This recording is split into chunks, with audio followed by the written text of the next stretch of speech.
Heard the Mark Patrick weight loss hypnosis hype? Well, I attended because my father stopped smoking. I lost 70 pounds and my friend lost 20 pounds in the first 2 months. Wow, what are you waiting for? Join Mark Patrick seminars and lose the weight or stop smoking guaranteed for only $49.99.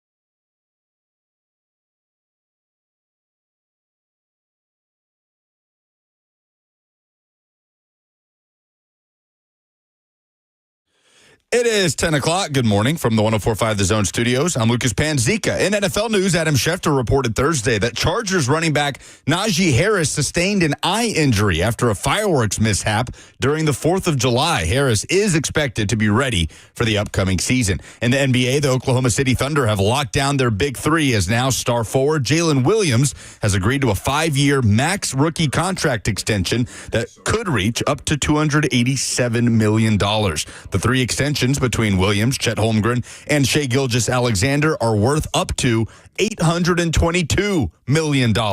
Nashville Soccer Club looks to keep up its 15-match unbeaten run on Saturday, heading to South Florida to face Lionel Messi and Inter Miami. Kickoff will be at 6:30. Pre-game coverage right here on The Zone begins at 6 p.m. tomorrow night. For all your foundation repairs and waterproofing needs, visit USSTN.com. Breaking news at once on your home for the Titans and Vols. This is 104.5 The Zone.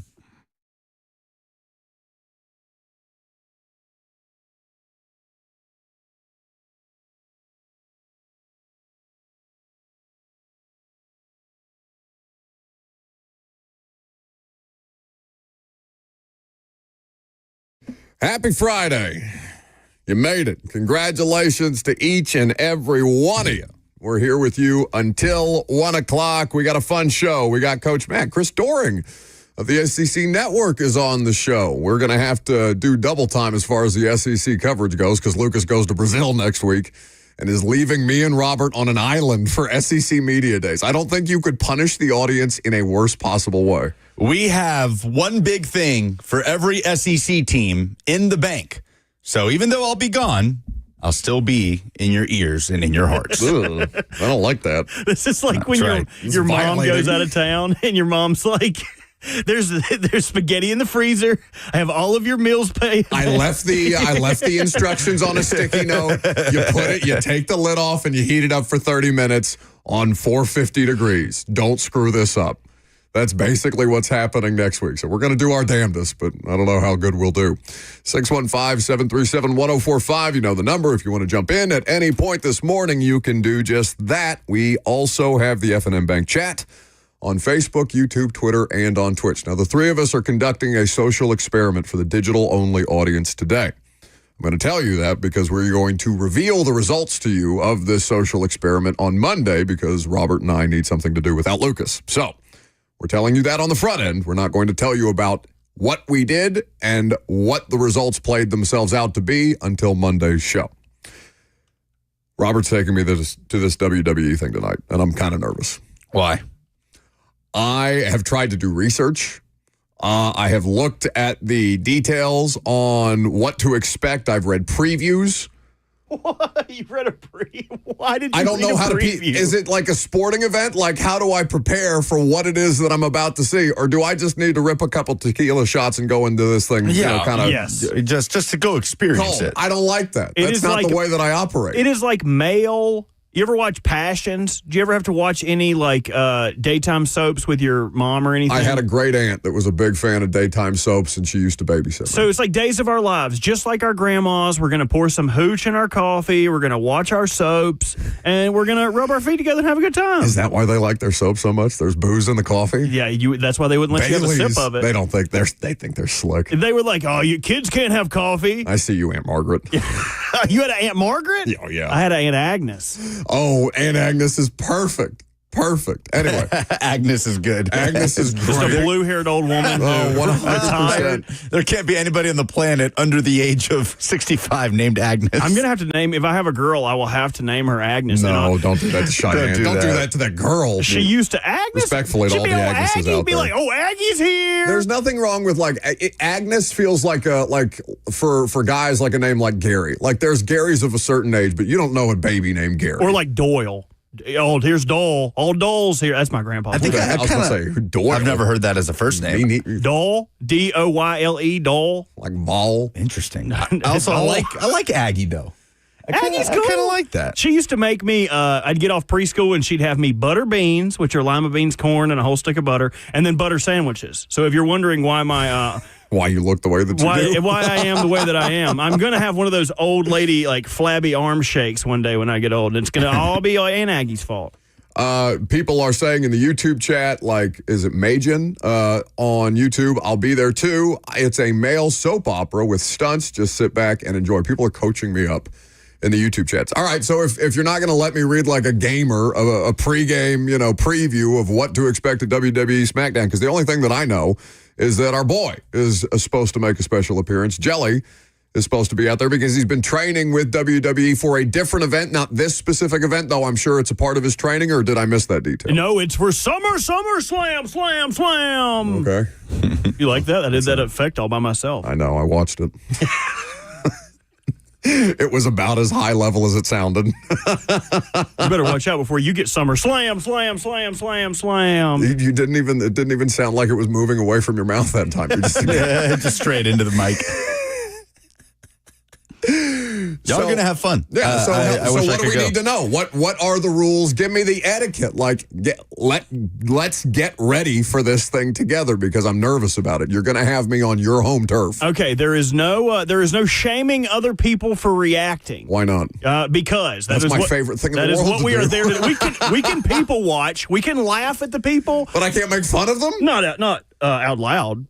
And also, if you see anyone with a belt at this event, like a championship belt, all right, they are defended at all times. So if you would like to win a belt tonight, all you have to do is pin someone with a belt. That's the rule that I live by. If you're a champion, you have to be a fighting champion. So if you see someone with maybe an Intercontinental belt, a United States title, the World Heavyweight Championship, all you got to do is drop them for the 1, 2, 3, let them count the lights, and you are the new proud owner of that belt. So, like, if we sent you into the ring... No, they would beat the holy hell out of me if I got sent to the ring. Because I'm sure people have tried that before. Oh, yeah. If like, you ever want to way that laugh. fans at these things haven't rushed the ring at some point. If you ever want to laugh, look up a compilation of fans trying to interfere in matches. And it is the funniest thing because there is also a cardinal rule between the boys. If you're having a match, the number one rule between professional wrestlers is protect your opponent. You don't want to get anybody hurt. So if somebody comes in the ring, both guys just drop all issues they had with each other and beat the crap out of whoever comes in this ring. You will see people's just heads bouncing off of the mat from getting stomped. There's a Eddie Guerrero RVD ladder match that happened on Raw that someone tried to come in the ring and push the ladder over while Eddie Guerrero was on top of it. And it was a sanctioned murder that happened in the ring. Well, because my only awareness of this stuff is, and I feel like we've talked about this on air before, or at least we've talked about it off air, is that Vince McMahon documentary on Netflix, which I thought was fascinating because I don't have any concept of like the business of this thing and like how he started it and who his dad was and the origins of wrestling. Like Mickey Ryan used to talk about a lot of this stuff in different parts of the country, specifically the Southeast, like the origins of wrestling and all the different, are they leagues technically? No. What are they called? Companies, wrestling companies around the country, and like how, he essentially, the dad was one of these people, and then Vince is orchestrating hostile takeovers of all these different wrestling companies and growing it into $1 billion business. Like, it's crazy stuff. I'm fascinated by it, but like, I don't know what to do with the actual wrestling. The word we were looking for was territories there. Vince was taking over all the territories. Okay. There will be no mention of him, that, or any of that tonight. So Why? you don't have to worry about it. What do you mean? Yes, every time we go to Germany, let's talk about our troubled past. Yes, here, no. He's not. They're not going to talk about Vince during this. Did you just compare him to Hitler? I mean, I would compare him to his actions to something like that. Like, I mean, yeah, he doesn't seem like an overwhelmingly squeaky clean human being. Yeah, I think world-renowned bad person. A little extreme. I just don't think they're going to talk about him tonight. It was my whole point. Okay, sure. But, and obviously he has been a big part of the acts when he was a part of WWE. And then, of course, the scandal broke out in the middle of filming that documentary, by the way, which is a huge part of the story. Yeah, I think if you're WWE, you want the spotlight away from things like that. But it should be a great time. I'm asking questions. Where's Vince? When is Vince coming out? But to get So you, who are the characters that I need to know here? it's SmackDown, so you'll need to know Jey Uso, you'll need to know Cody Rhodes, you'll need to know the Bloodline, full of Samoans. I can give you the full rundown of the cast and characters while we are pre-gaming for this show. But in order to get you ready for the sights and sounds, I think today I might just play all wrestling music for bump acts. Are you gonna make like Lucas and I guess who the You would never know. Yeah, that You would never seems know. like a Except with modern music. Modern wrestling entrance music sucks because they fired the guy who was really good at it for whatever reason. So now every song, like say it's I don't know. They'll just say their name. It's like a Pokemon. They'll say their name in the entrance music as they're coming out because I guess they assume the audience is too stupid to associate music that's not easily identifiable. So say someone named Bailey's coming out, it'll be like, Bailey. Like the music is terrible now. Yes, right. we can laugh at that I don't tonight. love that. You know, I don't love it either. I'm upset about it. All right, so how does one pregame one of these things? You get drunk as hell. Okay. Maybe entertain some libations at the Rising Estates. Well, we do have to be, in some public forum because I told you we're going to this Vandy celebrity softball game for the BP session just to hang out a little bit and support a good cause and make sure that we've bought tickets. There's still a few tickets available, by the way. Jordan Matthews came on the radio show. A lot of fun. And I know 3HL has had him recently. I didn't get the chance to hear that interview.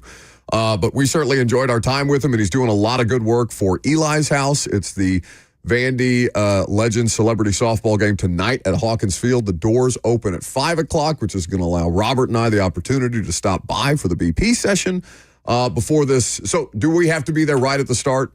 6:30 is the start of this thing. The start. I'm doing air quotes, but we could or be like there. The doors open at 6:30. We could get there at 7:30 and be fine. Okay. As long as you get to see the main event, get to see some of the big characters, you know what I mean? All right, I'm all for that. 615-737-1045 if you have any WWE advice for me tonight, and especially dealing with Robert, because I feel like I'm just going to it's going to be like watching a kid in a literal candy store. Like, I don't think I've ever been to an event that you are a real fan of. Like, if we went to a Ravens game with you, I assume we would see the same kind of behavior.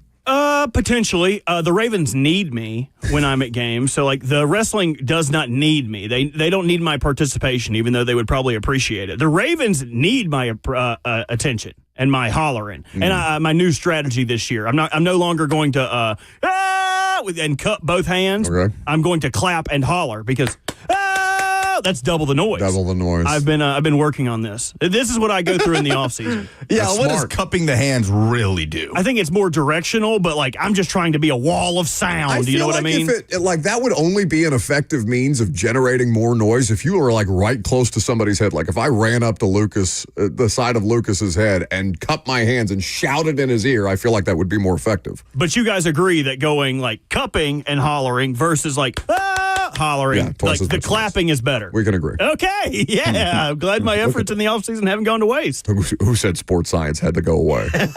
Yeah, I'm the hero you need. Yes. Lucas has been totally checked out this entire segment. He's hours away from going to Brazil, where he's going to be useless today. Who's to say? I mean, we're talking about how much fun we're going to have at the WWE. Lucas has a literal palm tree on his shirt today. He's already on vacation. He's just trying to signal to the two of us as much as humanly possible. Do not lean on me for anything today. Next week is on the two of you. I did my part for next week. Yes, you did. And they I sound appreciate great. it. Do they? They sound incredible. Have you produced them? Or is No, it just... it was all him. I didn't have to do Did he anything. do it in that stupid voice that he does that ACC truther thing with? Oh, Listen to Miss. you have to tune in and find out. Where did you even come up with that? What was the inspiration behind that? You know what the inspiration behind the ACC truther thing was? You sound like somebody who's been electrocuted and then recovered You know afterwards. what it was? It was, okay, it was from South Park. the Rob Schneider movie trailers in South Park. Rob Schneider is a stapler. He's going to find out that being a stapler isn't all it's stapled up to be. Isn't so easy. Clipped up to be. I don't know what you could have done better. Yeah, Rob Schneider is a carrot. Yeah, that's exactly right. That's the inspiration was. That's actually a good pull by you. Necessity is the father of invention. All right, we're going to continue our most interesting storylines in every NFL division. We'll take a look at the NFC East. We've got Coach Mack today. Do we have things to give away for Friday Fire? Do I have tickets? Yes, you do. To? Whiskey Myers. Ooh. Okay, so this is like the fifth time we've given away Whiskey Myers tickets. And each time the three of us have wondered who the hell these people are. It's actually a pretty good band. Have you heard that this probably isn't your genre of music? No, I everything I've heard from Whiskey, I'm not going to act like I'm very familiar with their catalog. I know the one song Frogman just because it came on a shuffle of a different song. They've got a great sound. It was really good. I prefer Teal Tequila, but to each his own. Is she still out here doing it? Hopefully. That was like how she made her money, isn't it? I mean, that's a whole different rabbit hole we don't have time to get into today.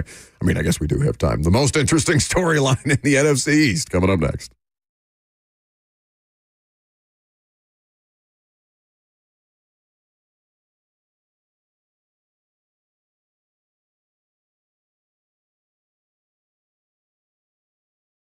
I mentioned that Lucas is going on vacation to Brazil. If you have a summer vacation coming up, you've probably been planning it for a number of months. You want to make sure you're putting as much time into your retirement planning as you would making sure that you ensure your retirement is the ultimate summer vacation. That's what Trajan Wealth is here to help you with. Especially when it comes to making sure that you have that financial independence, because we all know how important that is, especially if you haven't experienced it or if you've been through a period of life where you don't feel very financially independent. That can be suffocating at times. Occurrences like inflation, changing economic policies, new laws, and interest rates can affect the financial markets. Those are short-term things, though.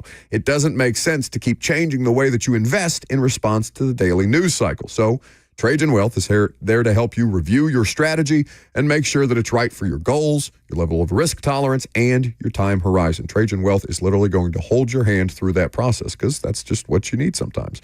Call them today at 615-270-5000. That's 615-270-5000. Visit them online at TrajanWealth.com. Advisory services offered through Trajan Wealth, LLC, an SEC-registered investment advisor. This is a paid advertisement.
Welcome back to the show, fueled by Hattie B's Hot Chicken.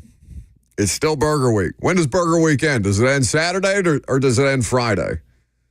I don't know the rules. Good question. Either way, it is still technically Burger Week. Hattie B's is still doing the Joyland Southern Smash Up Smash Burger Through Sunday. collaboration with Joyland Cheeseburgers. You can get it at a Joyland location near you. Hattie B's, the world's greatest hot chicken. How many of those burgers did you eat yesterday? You came in here and took the entire remaining bag. I think there were 4 or 5 of them still in that bag. How many did the two of you eat while we were on air? Because they sent 10. How many did you walk out of the studio with? I had 1. I ended up with just the 1. I had 2. But the ones I took, I gave 1 to Ross. I gave 1 to Justin. There might still be 1 or 2 in the fridge. What? In the break room. In the fridge? In the break room, yeah. A refrigerated cheeseburger does not sound like something I would want. Like a put-together cheeseburger? As opposed to a cheeseburger that's been sitting in room temperature for 24 hours? No. What I'm saying is like a cheeseburger that is already put together with like the bun on it and all that stuff. Like I would rather have just like a cheeseburger in a different container and then you put it on a new bun. Too late for that. Yep, okay. It didn't stop him. He ran out of the studio. He literally has a cheeseburger. There's 1 left. Oh, nice. He's going to eat it cold, too.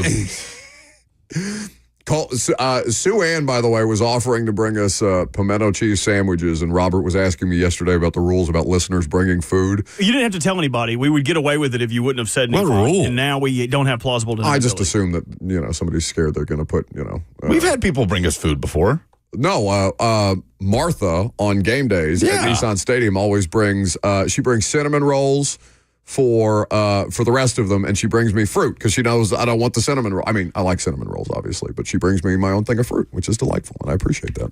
It's hilarious you think we're important enough for someone to want to try to poison us. Oh, I'm sure somebody's thought about it with me.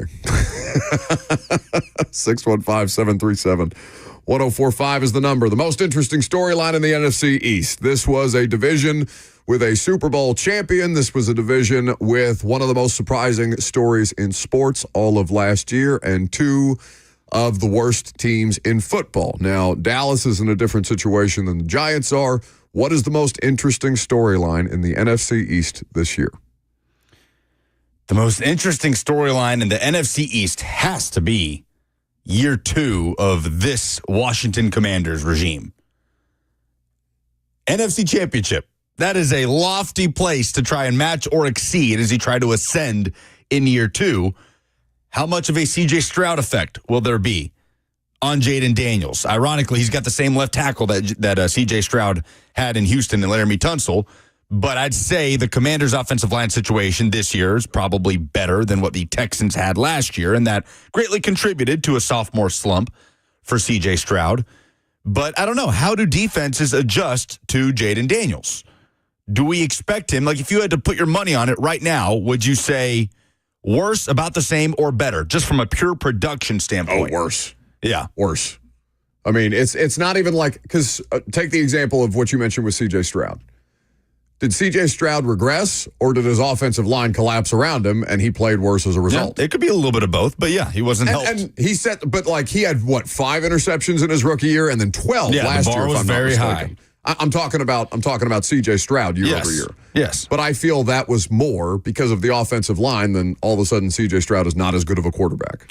But I think there is something to defenses adjusting to playing a quarterback, having a season of tape and an off season under your belt as well. Jaden Daniels, 25 touchdowns to 9 picks last season. So we're saying those numbers look slightly worse as a projection in 2025. I would have to imagine so, for a variety of different reasons, if for no other reason than they were super healthy. And also, Washington had a way better offensive line last year than I think most people were expecting them to, which played a huge role for a rookie quarterback trying to get it right. His rushing impact probably takes a step back. Teams probably will go into the season accounting for that more. He's just got to protect himself. Yeah. 891 rush yards last year. That's crazy. A rookie record, 6 rushing touchdowns. I think his stats could look worse and it not be an indictment on his play, because that's the whole playbook on Cliff Kingsbury anyway, right? Is like he's fantastic his first year somewhere. And then once the playbook is out on him, then everyone knows how to combat that. So I think Jaden Daniels could still be incredible and not reach the height statistically that he did last year. And it's because of Cliff Kingsbury being a running a more limited offense. And he relied on his legs a lot in the early portion of the year. Like he had 80-plus yard rushing performances multiple times within the first 6 weeks of the season. So that feels like the biggest thing that probably takes a step back. But to me, that's the most interesting thing. It's a division with the defending Super Bowl champs. It's a division with the damn Dallas Cowboys, with the mess that are the New York Giants. But to me, it's the Washington Commanders in their sophomore year, so to speak, after that incredible, I know technically it wasn't worst to first, but it felt very worst to first in 2024. Oh, yeah. No, I mean, listen, they are one of the biggest stories in football. That's a fan base, and I know, there's still some consternation about the name change and all these different things that don't really matter. All that matters is that they have a good football team again, and that they will get a new stadium, and it's going back to D.C., and all these different things that are a result of your football team just being successful for once in like 20 years. I know they had a playoff appearance more recently than that. They've had, I would almost call them one-off years where, all right, RG3's rookie year is a bit of a shooting star, and then Taylor Heineke gets them to the playoffs a couple of years later, but they lose to Tom Brady, like all this different kind of stuff. All right, Robert, who you got? I'm going to go with what I think is the worst team in this division, and I'm going to go with the New York Giants. And they're interesting for a couple of facets. Their head coach is probably one of the hottest seats coach in the entire league. We talked Favorite about that. to be fired. We talked about that yesterday. Their offense is very interesting to me. It is littered with high draft picks at wide receiver, and still I would say this is one of the worst wide receiver rooms in the entire NFL. Not only do they have a competition for everyone outside of Malik Neighbors. I know they paid Darius Slayton $12 million a year, but he has still never reached the heights that a $12 million a year receiver should have. You look at their running back room. A bunch of fourth-round picks and old-ass Devin Singletary. So a competition at running back, and then if you look at their quarterback room, 2 vets and a first-round rookie.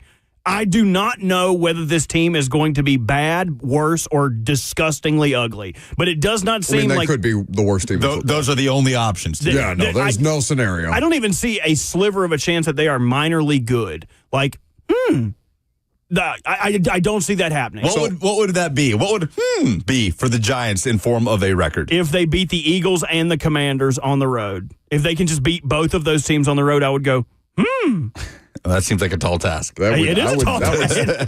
Yeah, that would be kind of crazy. Like, I would expect them to be, I mean, that's one of the worst Titan seasons that anybody, I think, has gone through in a while, right? Obviously. And I think made worse because, like, there were so many games where they just weren't in it. That could be the Giants this year. I think Russell Wilson's going to be dreadful this year. I would agree with you. His offensive line is. Like, even if he's just average, I almost look around and be like, how could he possibly succeed? The offensive line, save Andrew Thomas, is dog water. It feels so set up and to the fail. wide receivers are weird. It is just very weird. Like, with just one stud in the mix. Yeah, God love Malik Neighbors. Get him out of there. Lucas was talking about Jalen Hyatt. Yeah. Jalen Hyatt. That's what I was talking about. And then it's a tale of two cities. Because Jacked Jalen Hyatt, by the way. Don't sleep on him. If you look at the other side of the ball, their pass rush is insane. No, that's what I'm saying. They could have a top 10 defense and be the worst team in football. They're safeties. They went out in free agency, got Javon Holland. They still have Tyler Nubin, a second-round pick from last year. Like, this is just such Coach really liked him. He's a good player. A tale of two cities where the defense is going to be very good.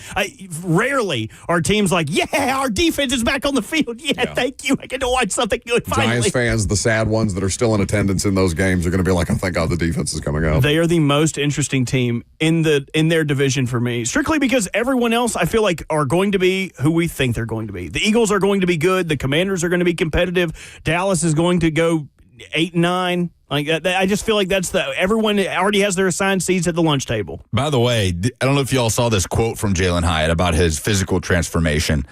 He said on the Giants Huddle podcast, as he heads into year 3, looking to turn things around, right? He has not yet found a foothold in this wide receiver room. Obviously, the Giants have been dreadful. Yeah, he said, quote, I played at like 170, 171 last year. I'm about 194, 195 now. I'm telling you, that's what darkness does to you. It changes you. What? Isn't that badass? Jalen Hyatt trying to be the Batman of the NFL. Oh, that just makes me sad for him, though. Molded by darkness. Think about how bad Giants fans must be around their football team. Like New York sports talk. You think I get whiny during football season when they're not playing well. Like, did we ever play that Don LaGreca clip of him ripping into Evan Neal? Yeah, but Evan Neal had a bad quote, right? Well, no, it was about he people basically flipping burgers. he called them hamburger flippers. But Yeah. so athlete gets into a dark place. One athlete lashes out. New York loses its mind on that athlete. Right? They're pissed at Juan Soto. I don't know if you saw this because we're not a baseball show, but they're pissed at Juan Soto right now because he was very diplomatic about being an all-star snub. He was just kind of like, yeah, there's a lot of good players out there, and New like, York be wants mad. to be pissed. Yeah. Don't you know how foolish you look turning down, not being upset that you're one of the best players and you were snubbed? Like, New York's mad that he's not mad. That's the quote I'm going to use when Cheyenne inevitably divorces me. This is what darkness does to a body. That's crazy. Wait till I get ripped. God, you would be unbearable. Do they have like a muscle Ozempic? Is that steroids? Yeah, I think that's what it is. But you would just be like a deflated beach ball if you did that. I'd be looking like Larry the Lobster, dude. Stop it. No, the catch with steroids is you still have to work out. You have to work out. Yeah. No way. I know. But I know. your problem, I really don't think your problem is a solvable one, no offense, because you work out, but you sleep eat. I know. I'm trying to get my There's protein no defense against Yeah, that. how do you stop that? I need to be chained down like, what's that Dracula movie that came out and he's like, bounce on it crazy style. What is like that? instead of a CPAP machine, you just have a chain around you, just holding you to the bed. But what is the name of that movie? No, they chain that way girl better to the thing bed. the way better thing would be Silence of the Lambs. The mask that he puts on. Oh, yeah, The mask that he puts on when he's talking about farva beans and he's licking his lips through the mask. Ugh. Fava beans? Fava beans. Or farva beans? Oh, I don't know.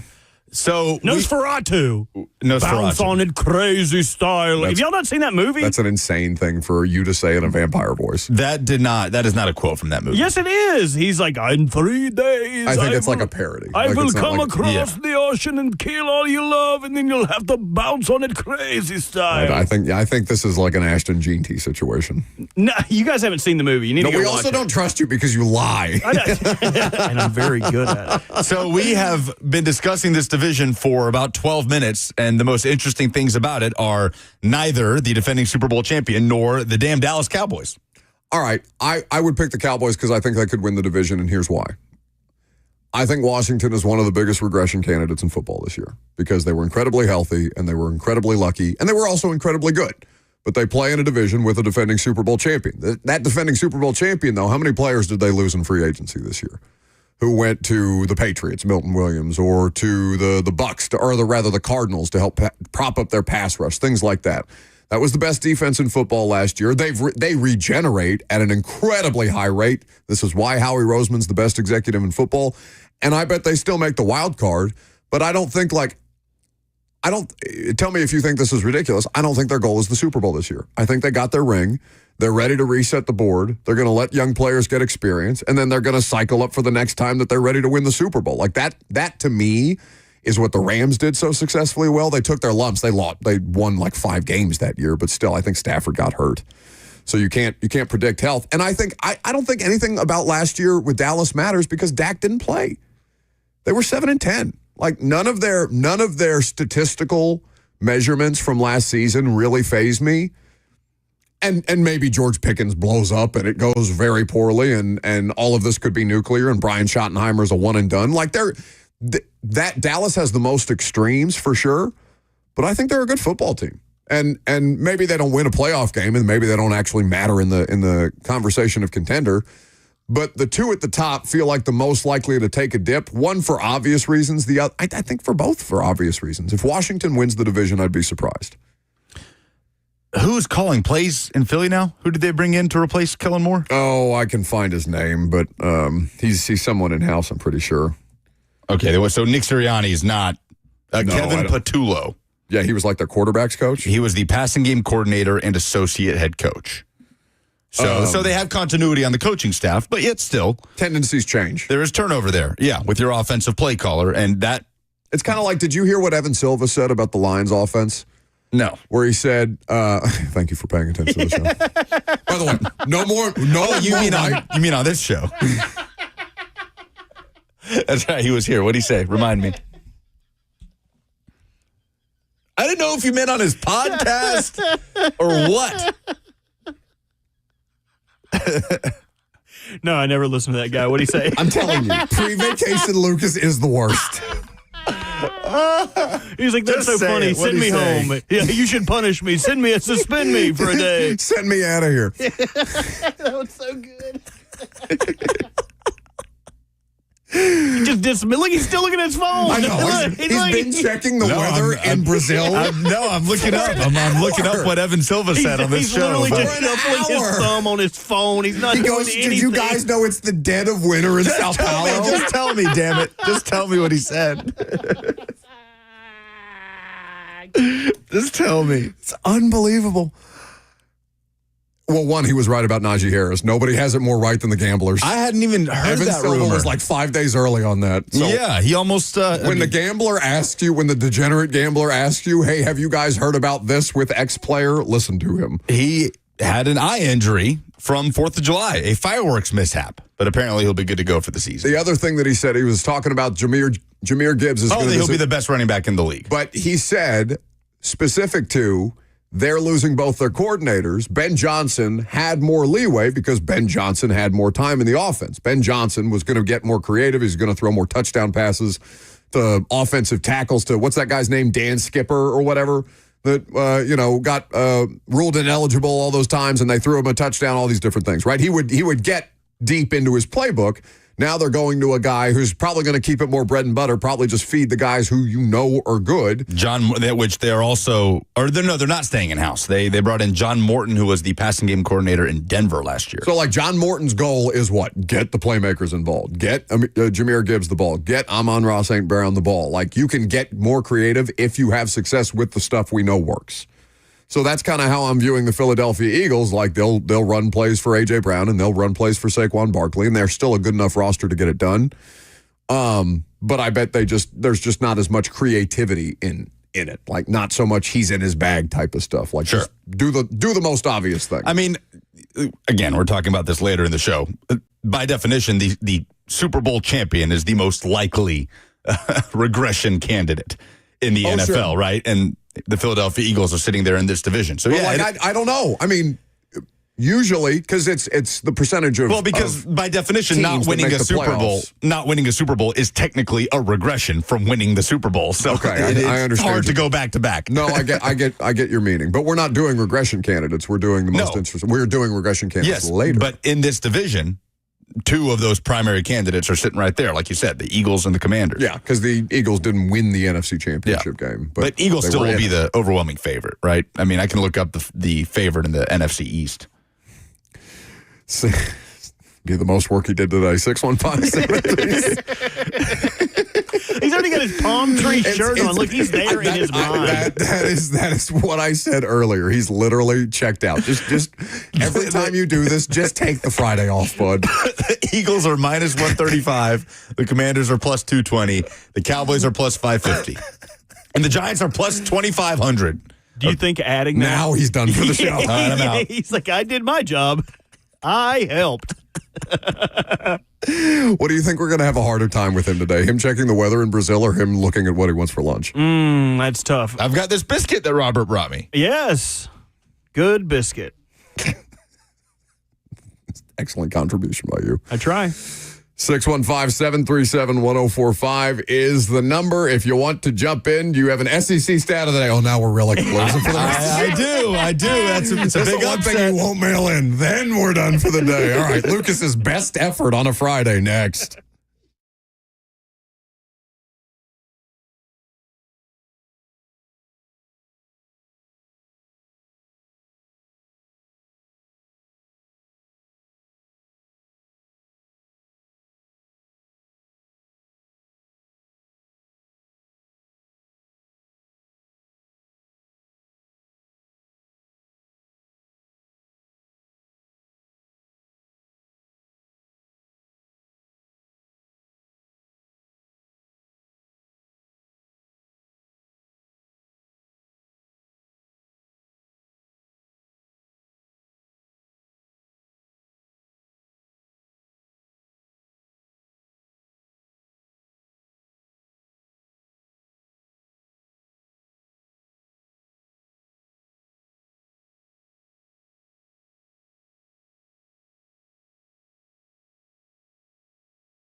Is that an elephant or is that a door? I think it's supposed to be a It door. was a door.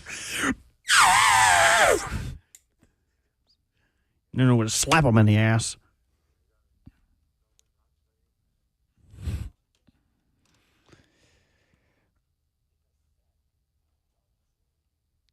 This is your punishment. I hate you guys. I hate you guys. Look, how many teams out of the SEC made the college football playoff last year? You can't just transition. He just so badly wants to not hear that water dripping. How long is this damn bed? 3 minutes and 10 seconds. Why? It's so long.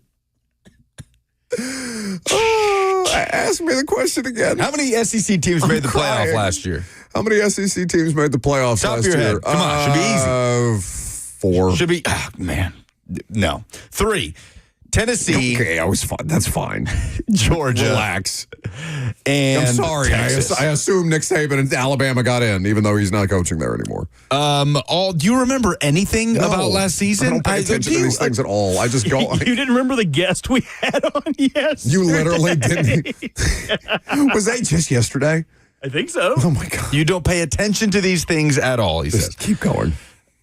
All 3 of those teams have one thing in common. They're replacing their starting quarterback for the season. Now, there is a asterisk on the Georgia one because Gunnar Stockton was the quarterback that actually played in the playoff, but you get my point. He was thrust in the second half against Texas in the championship game, the SEC title game, and, held it down for Georgia in the playoff, but is going into this year for the first time as Georgia's full-time starter. So I would say, as Tennessee expects to take a step back, that there will be new blood in the college football playoff. There is some uncertainty around Georgia, though the expectation will absolutely be to get there. Texas, as we know, is expected to be a bona fide national title contender.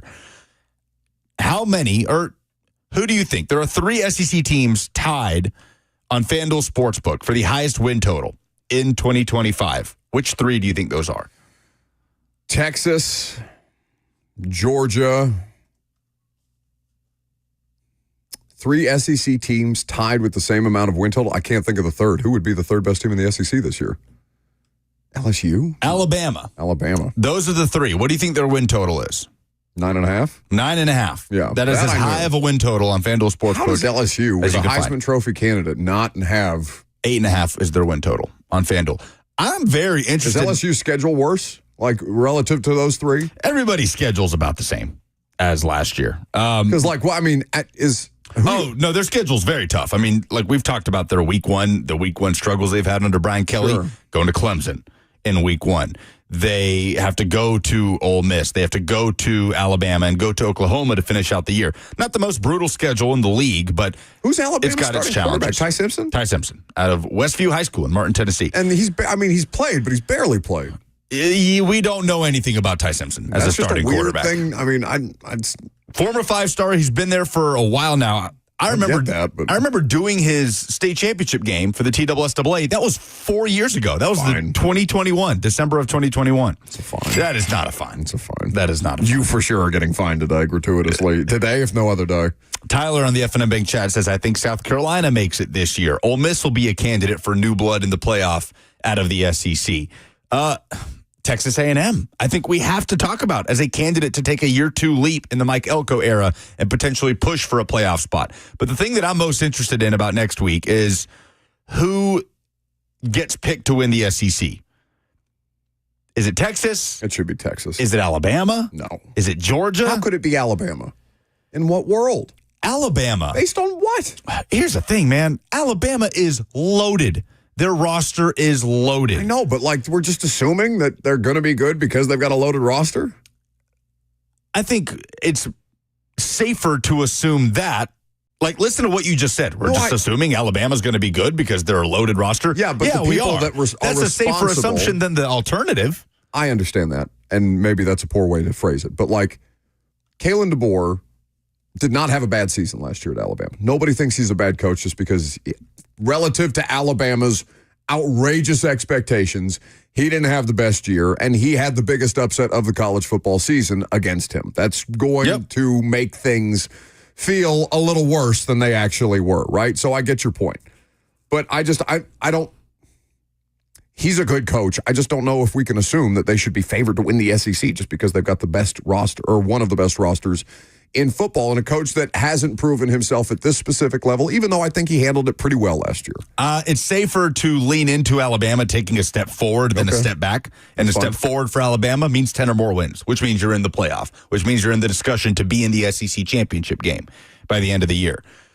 Kalen DeBoer did a thing that Alabama fans haven't experienced since the year 2007 last year, which is losing to teams you're supposed to beat. Sure. Right?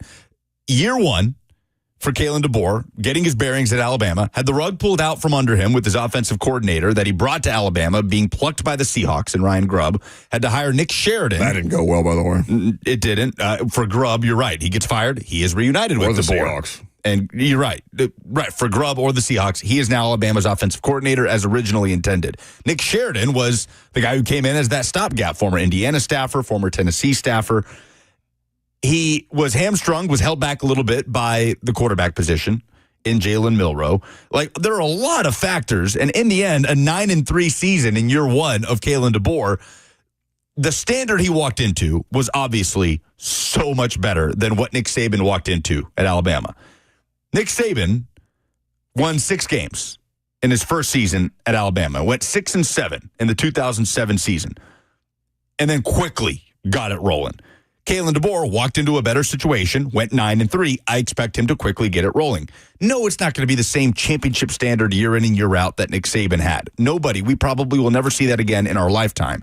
But I would be very wary to just put Alabama over here because Nick Saban's no longer the coach. This is a loaded roster. If it wasn't for Jeremiah Smith, Ryan Williams would be the most talked about sophomore in the country, the star wide receiver who will be 18 this year. So instead of hearing about this 17-year-old receiver, we'll be hearing about this 18-year-old receiver, but it's deserved because he is a star. If I was voting, I think I'd pick Alabama to win the SEC this year. Well, if I'm going to have, suspicions about Alabama, I should also have suspicions about Texas because of Arch. It's such a small sample size, and people are just assuming, and maybe in my head I'm already doing that because I know what Texas looked like last year. I know the standard of quarterback play that they got was less than what they expected, given Quinn Ewers, and they had to, rotate the two of them in there, and they still found a way to be one of the best teams in college football, and they will be one of the best teams in college football. I don't doubt that. But all right, I accept your argument. So it'll I don't be think I've ever said that. One of the three, Georgia, Alabama, or Texas, that will likely be picked to win the SEC. Is Georgia the one we feel the least good about? Yeah, Georgia's the one that, I feel the most uncertain about. Georgia's I was going to say the quarterback situation I'm most uncertain about between the three, but that's got to be Ty Simpson. We've seen Gunnar Stockton. Nothing was spectacular about it, but he's now had an offseason knowing that he's the starter. He was a talented player, a highly regarded prospect. But those three teams feel like they're going to be battling it out to get to Atlanta in the SEC championship game. Can there be a surprise in there? Can LSU, with all the hype and the pressure on Brian Kelly to take that step, can they come swoop in to play in Atlanta? Can a team kind of rise up out of nowhere as you look through these win totals? Can Oklahoma really pop? Can Austin Simmons come in and take over for Jackson Dart and elevate their win total last year? 10 wins in the regular season, but or in the season in total, including the bowl game. But that still felt like a disappointment because of their slip-ups that kept them out of the playoff. So for me, those are the big three going into this year. It's Texas, it's Bama, and it's Georgia as the three that we should be considering the favorites to win the SEC. Can LSU, can Ole Miss make some noise in that regard? And I'll be curious to see what the preseason poll says by the end of SEC Media Days. I'm always curious to hear what Nick Saban thinks. Last year, he correctly predicted Georgia over Texas in the SEC championship game. That's exactly what happened. Where does he have Alabama going into 2025? It's a good question for Chris Doering later. I look forward to seeing what he has to say about it at the SEC Network. He'll be on today at 12:20. All right. Scott Frost's a dope. We're going to talk about it next.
It is 10:59. Good morning from the 104.5 The Zone studios. I'm Lucas Panzica. In NFL news, Adam Schefter reported Thursday that Chargers running back Najee Harris sustained an eye injury after a fireworks mishap during the 4th of July. Harris is expected to be ready for the upcoming season. In the NBA, the Oklahoma City Thunder have locked down their big three as now star forward Jalen Williams has agreed to a 5-year max rookie contract extension that could reach up to $287 million. The three extensions between Williams, Chet Holmgren, and Shai Gilgeous-Alexander are worth up to $822 million. Nashville Soccer Club looks to keep its 15-match unbeaten run alive on Saturday, heading to South Florida to face Lionel Messi and Inter Miami. Kickoff is at 6:30. Pregame coverage here on The Zone begins at 6. For all your foundation repairs and waterproofing needs, visit USSTN.com. Breaking news at once on your home for the Titans and Vols. This is 104.5 The Zone.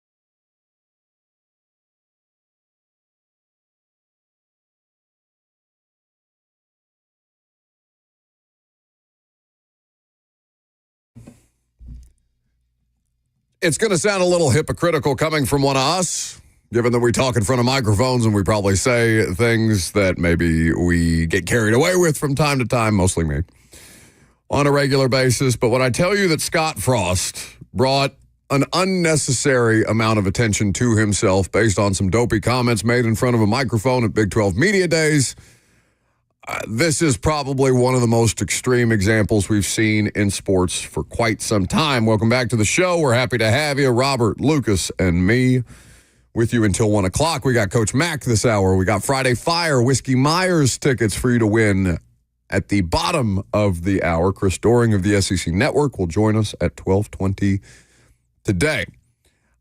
This is something that caused outrage, not just from Nebraska fans, it's a pretty shocking lack of accountability on the part of Scott Frost. You would agree? Yes, this quote has been going around, and I will say, I wanted us to play the audio. No, we have it. Oh, do you? Yeah. Oh, we do? Yeah. Okay. Yeah, Let's hear from Scott Frost. But before I go, I just want to get this off my chest. That was not my fault. Y'all are trash. And I mean this from the bottom of my heart. Y'all are trash. Like, y'all are so trash. I want you to know that I'm talking to you, so I'm going to say your name, then I'm going to call you trash. That's the best we could do. That's famously not Scott Frost, but kind of what he said. This is the quote from Big 12 Media Days. He was asked about basically what was the nature of the initial question when his response was, "Don't take the wrong job." Why was he asked for advice or like guidance here? What was the nature of the question? Do you know? No, he was just asked about what he learned from that experience. Okay, I thought he was being asked about like advice or something like that. No. Anyway. What did you learn from your time at Nebraska was Got it. essentially the question. His response was, "Don't take the wrong job." And then he went into all the different details why it wasn't his fault. "I didn't want to leave UCF. I always said I would never," by the way, he's back at UCF, if Yes. you didn't know. "I always said I would never leave unless it was someplace you could go and potentially win a national championship. And I got tugged in a direction to go try to help my alma mater, and I didn't really want to do it. It wasn't a good move. And I'm lucky that I have the opportunity to get back to a place where I was a lot happier. Don't take the wrong job. That's what I learned. Make sure you're working for and around good people." Woof. Keep this one to yourself, man. The woe is me, I got guilted into taking my alma mater's open position is crazy. It's I didn't crazy. wanna. I didn't want to do it. Go. I didn't want to do it, but people made me feel bad, so I went, and it was the wrong job, so we were bad. You just sound like a jerk. And Matt Rule instantly has that program on a trajectory that Scott Frost never got close to there. Like a little bit of accountability there. And maybe that is how you feel about it, that was the wrong job for you in that particular time, that point of your career. Like, that's fine to feel that way, but framing it that way was the worst possible way he could have framed it. He was 16-31 in Nebraska. It was dreadful. Like, it was a really bad experience. They've had a tough time getting back to, like, national power, college football landscape powerhouse Nebraska, the way that Nebraska fans feel that they still have the ability to get to back. Is that a pretty close comparison to what Tennessee's gone through? Where the coaches haven't been like the worst in the world, but it's just been bad enough to keep you from getting back to where you want to be? It is absolutely parallel. Nebraska has not had the kind of season that is acceptable to the standard of Nebraska football since Ndamukong Suh was there. And they're in that Big 12 championship game against Texas in, I want to say, that 2009 season that Texas went on to lose to Bama in the national championship game. A crazy Big 12 championship game. But since Bo Pelini and Ndamukong Suh were doing their thing, Nebraska's not even come close to those heights. And they, like we talk about the Titans and Preds, both have been in just such a bad spot, but the Titans have that beacon of hope. Yeah. Nebraska and Tennessee were in the same spot for so long.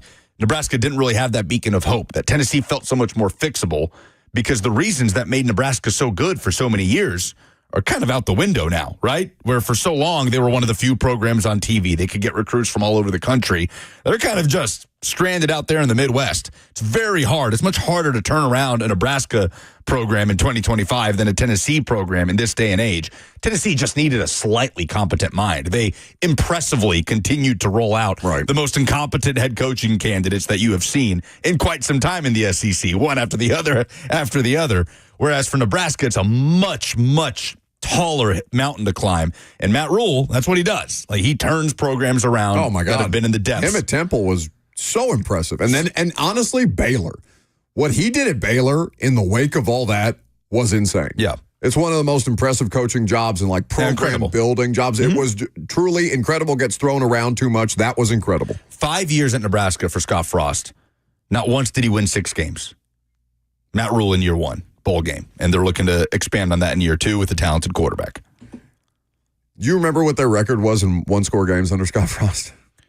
Oh, yeah, that was the thing with Scott Frost. They were that's true. They were just losing. Because we have a Nebraska fan in the comment section on YouTube. His name's Chris. Chris says, Nebraska fan here. Didn't think we could find a worse coach than nice guy Mike Riley, but my God, we did with Frost. Take a guess. Don't look it up. Take a guess. I won't. What was the record under Scott Frost in 5 years in one-score games? How many losses did he have? He had 31 losses. I'm going to say, let's say we're 18 of those one-score losses. He was 5-22. That's crazy. In one-score games. It was some of the craziest stuff, man. Some of the wildest endings to games.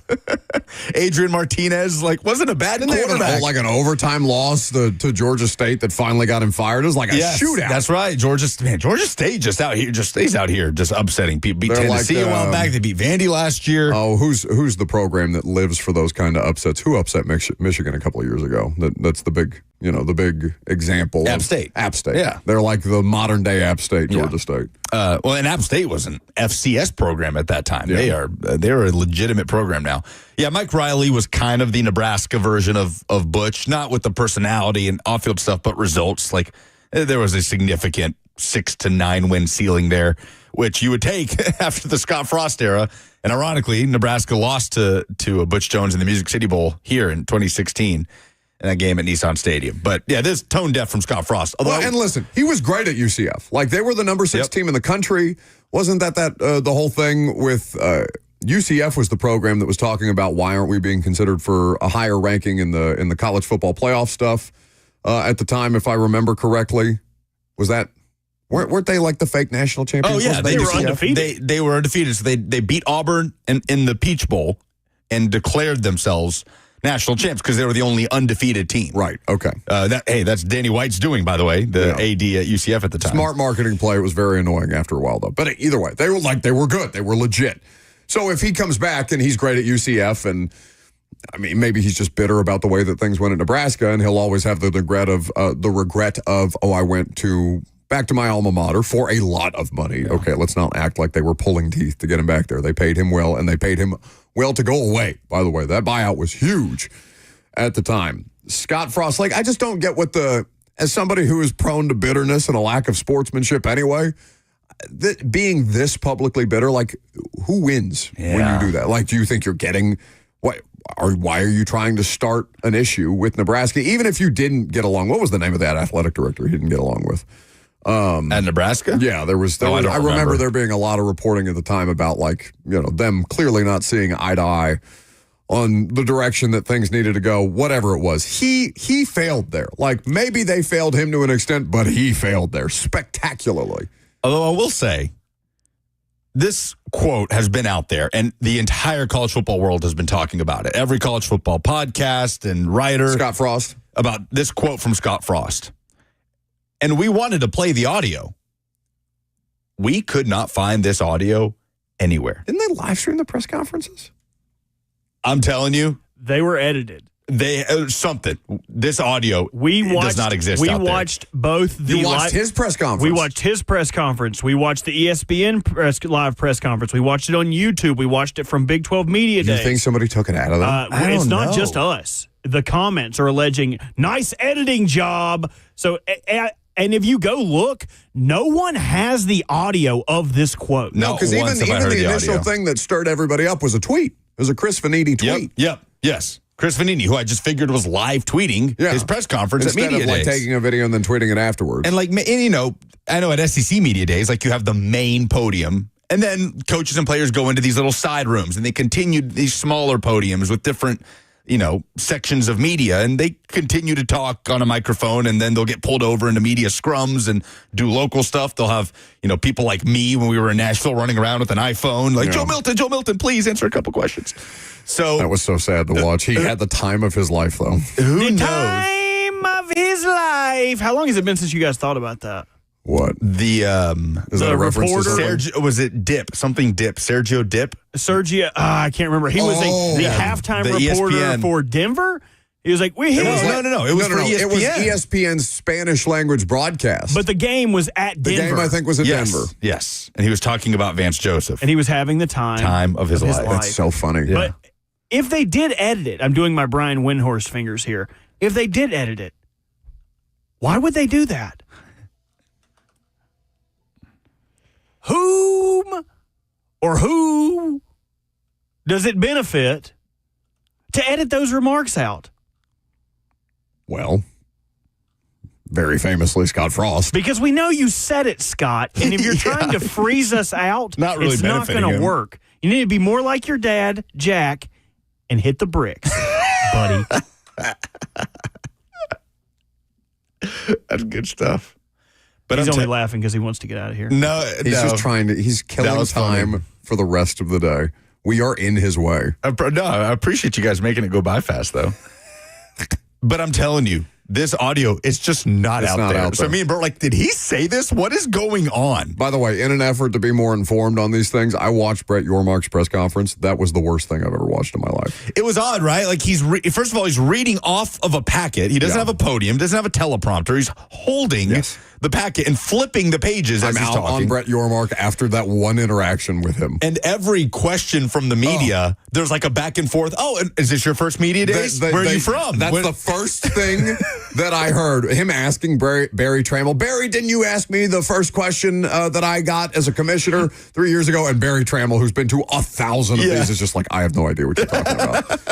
The small talk with every person that asked the question. Brother, keep it moving. Well, I appreciate where he's coming from. I love that idea of like, all right, we're all on the same level here. But he got so much of it wrong. When he started to get cringy with it, like the moment that you're referencing, where there's a younger voice that asks him a question, and he starts to treat him like, oh, is this a student reporter? Hey, man, what's your name? Is this your first Big 12 Media Days? And the guy looks at him, he's like, no, it's my fourth or fifth. Like, what? I'm a full-time reporter. Sir, I'm a paid professional. Yeah. What's your name, son? I'm telling you, like, your mom bring you here today? It may have been like a genuine effort, and he may be the nicest guy in the world, but I was just like so put off by that afterwards. He was talking to reporters like a mall Santa Claus. And what do you want for Christmas? We should talk about him the same way we talked about Coach K for dismissing that student reporter. He should be chastised just as much as we were when Coach K was like, that's a stupid stupid question. Yeah, that was brutal. That was so messed But up. you know what? I love that. Learn early because God knows you're going to get a lot more of those when you grow Hey, up. I promise you they do not like you anymore when you get to the higher level. We got an apology for I that, thought right? Vrabel was He going to did punch. apologize. Yeah. And he brought that kid. From who? Coach K Coach K. apologized From to that Coach kid K. and brought him into Duke and showed him all around the locker rooms and all that I stuff. thought Vrabel was going to punch John Glennon in the throat one day because he kept asking about Zach Cunningham and when he was going to be available for practice. Well, that's not a young man. That's a strapping young boy. You're not going to punch John Glenn in the throat.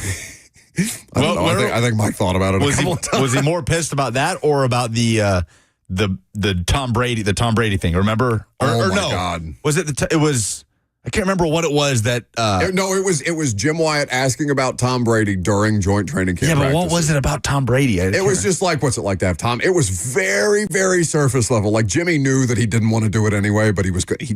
That's doesn't affect me one bit. That doesn't affect me one bit. Yeah, yeah. No, he was definitely madder after the Zach Cunningham thing because the Brady thing, he didn't walk off the podium like clearly. I thought seething. that's the one where he did just walk off. No, was he the Brady walked thing. off. He may have done it twice. To be honest with you, there were a couple of walk offs. Yeah, I'm pretty sure he just No, dipped. you know what? I think the angriest he was ever at a reporter, and he's a particularly combative person, was, do you remember like LaShawn Sims screwed up a special teams play against the Texans or something like that? And it was so egregious that like clearly he had been prepared. Hey, they're going to ask you about this off the top. And he comes seething. And it was the mustache season. I can't remember what season that was. Oh, yeah. It was a game they lost. They lost to the Texans. It was just a very, like, the game was lost. The game and this was pretty much just over. an extra mistake at the Sims end. had a mistake at the very end of the game. That's what I'm saying. It was like maybe it was the way that he downed the punt. I don't remember exactly what happened. It was a punt. Yep. He was back there as a return But man. it was a very specific special teams play that really didn't have an impact on the why they lost the game.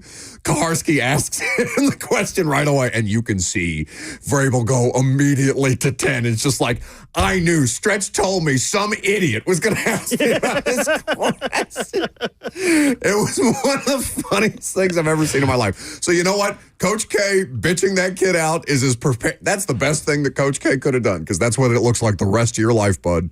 No, they're not all Mike Vrabels, man. But they're not all breakfast with Brian Callahan, like real nice guy. There's more Mike Vrabels out there than there are Brian Callahan. I'd say those are probably more pleasant interactions. Yeah, I guess. 615-737-1045 is the number. Coach Dave McGinnis of Titans Radio coming up next.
Welcome back to the show, fueled by Hattie B's Hot Chicken, the best hot chicken in the world. It's one of the best times a week.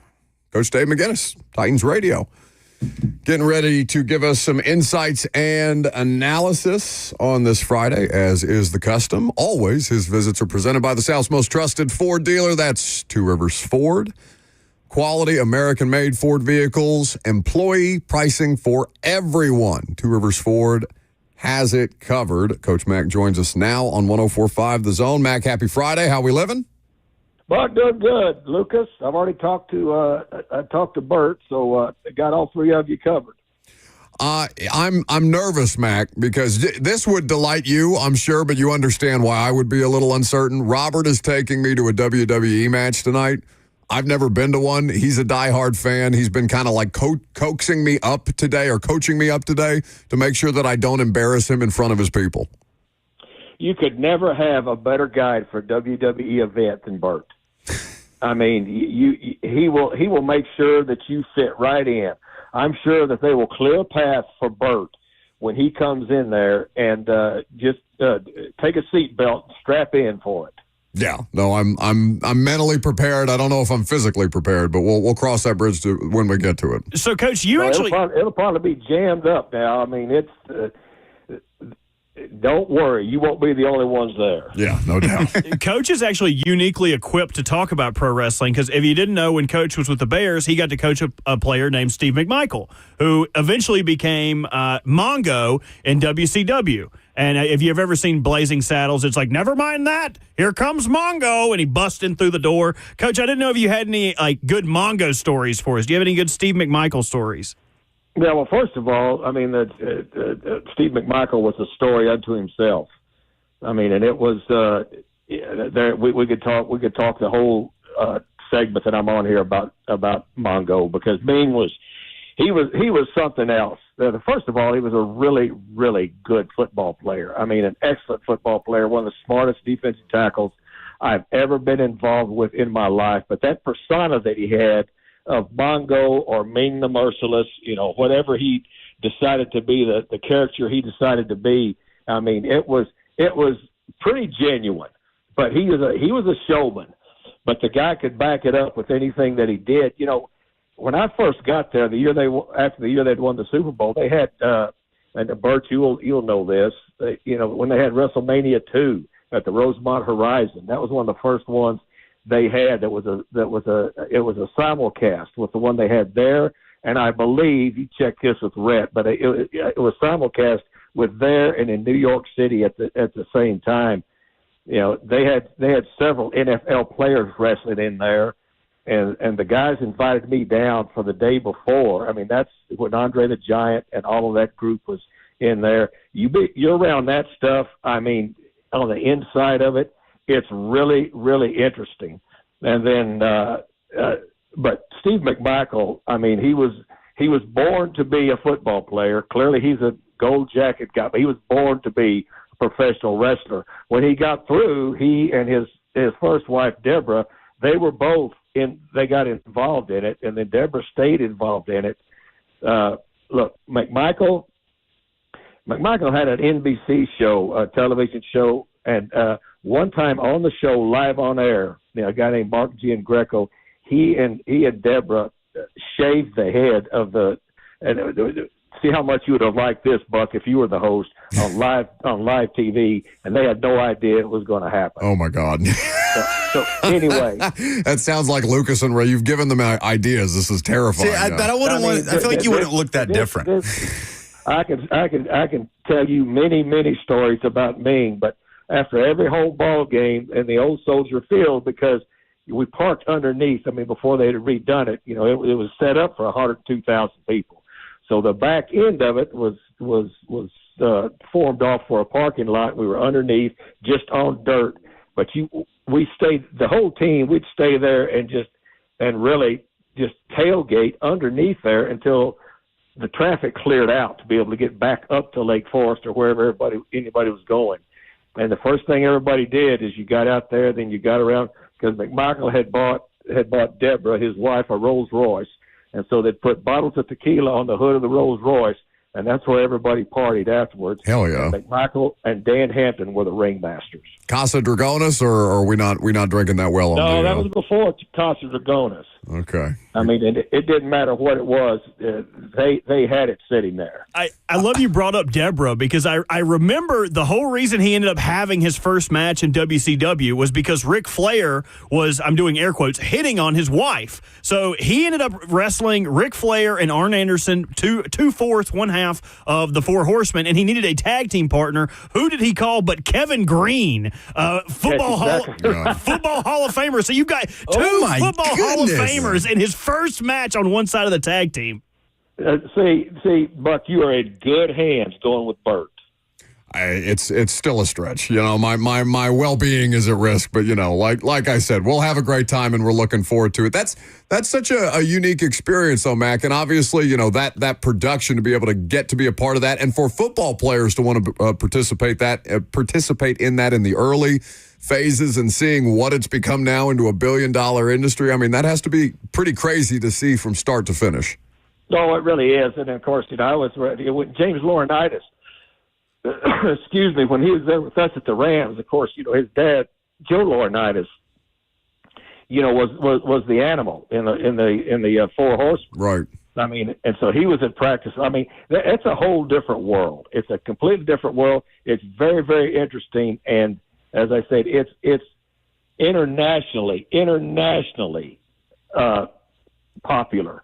And so Bert's doing you a favor by taking you. He's exposing me to culture. We've long said that I needed more of it in my life. Coach Dave McGinnis of Titans Radio here with us on 104.5 The Zone. Of course, you can check out the OTP camp right around the corner. They're going to be doing all kinds of great daily content for TennesseeTitans.com. We are excited about it. I'm not going to lie. I had no idea that Mongo from Blazing Saddles was NFL Hall of Famer Steve McMichael that played for Coach Mack. That's... Like, my mind is blown. Well, that was his nickname, but I mean, he got it because he acted just like Mongo. That's incredible. Well, Coach, today happens to be the birthday of Titans defensive lineman T'Vondre Sweat. He turns 24 today. As he heads into his second year, where's the biggest leap that you would like to see from Sweat playing next to Jeffrey Simmons in that Titans front? Well, I think the first year, I mean, the questions were is number one, what was the conditioning going to be like, coming in, from the collegiate game, what was his conditioning going to be like to the standards that they wanted it to be when they first, when they went down to Huntsville, Texas, before they ever drafted him and set some standards in place, and how would that transpire? Well, clearly, and the words were, or the quotes were, that he's going to, people thought he's just a two-down player, and he dispelled all of that. Now, I mean, what he's got to be able to do now is refine the stuff that he's asked to do. He is more than a space eater because he's got the foot quicks. I mean, he's blessed with foot quickness at a good size, but his conditioning is still going to be the key to how big a leap that he can take. Because the coaching that he's getting and the leaps that he made last year, just in being able to play three downs on a consistent basis, was, I mean, you could see that. And I would think that people would agree that if you just looked at his overall rookie season, that you'd have to give it a pretty decent grade as far as the way that he was able to stay consistent throughout. Now, what you would like to be able to do, their run defense needs to be stronger than it was. And, of course, clearly that tackle spot is going to be a big, big part of that. But also being able to put offenses in more third and 6 or 7 plus, and then being able to work some one-on-ones where he can get his technique down to where he can win his one-on-ones. Because they're going to slide the line one way or the other. We all know that that's going to happen.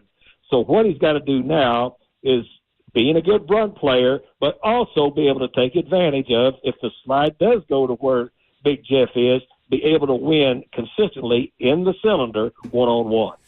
I think, they've got plenty of questions about how much their young talent is going to be able to impact them, and that's the question any year with any roster, right, Mac? It's how much can your draft class help set you over the top based on what your reasonable expectations of a roster would be. And I know coaches go out to win every game, and players want to win every game.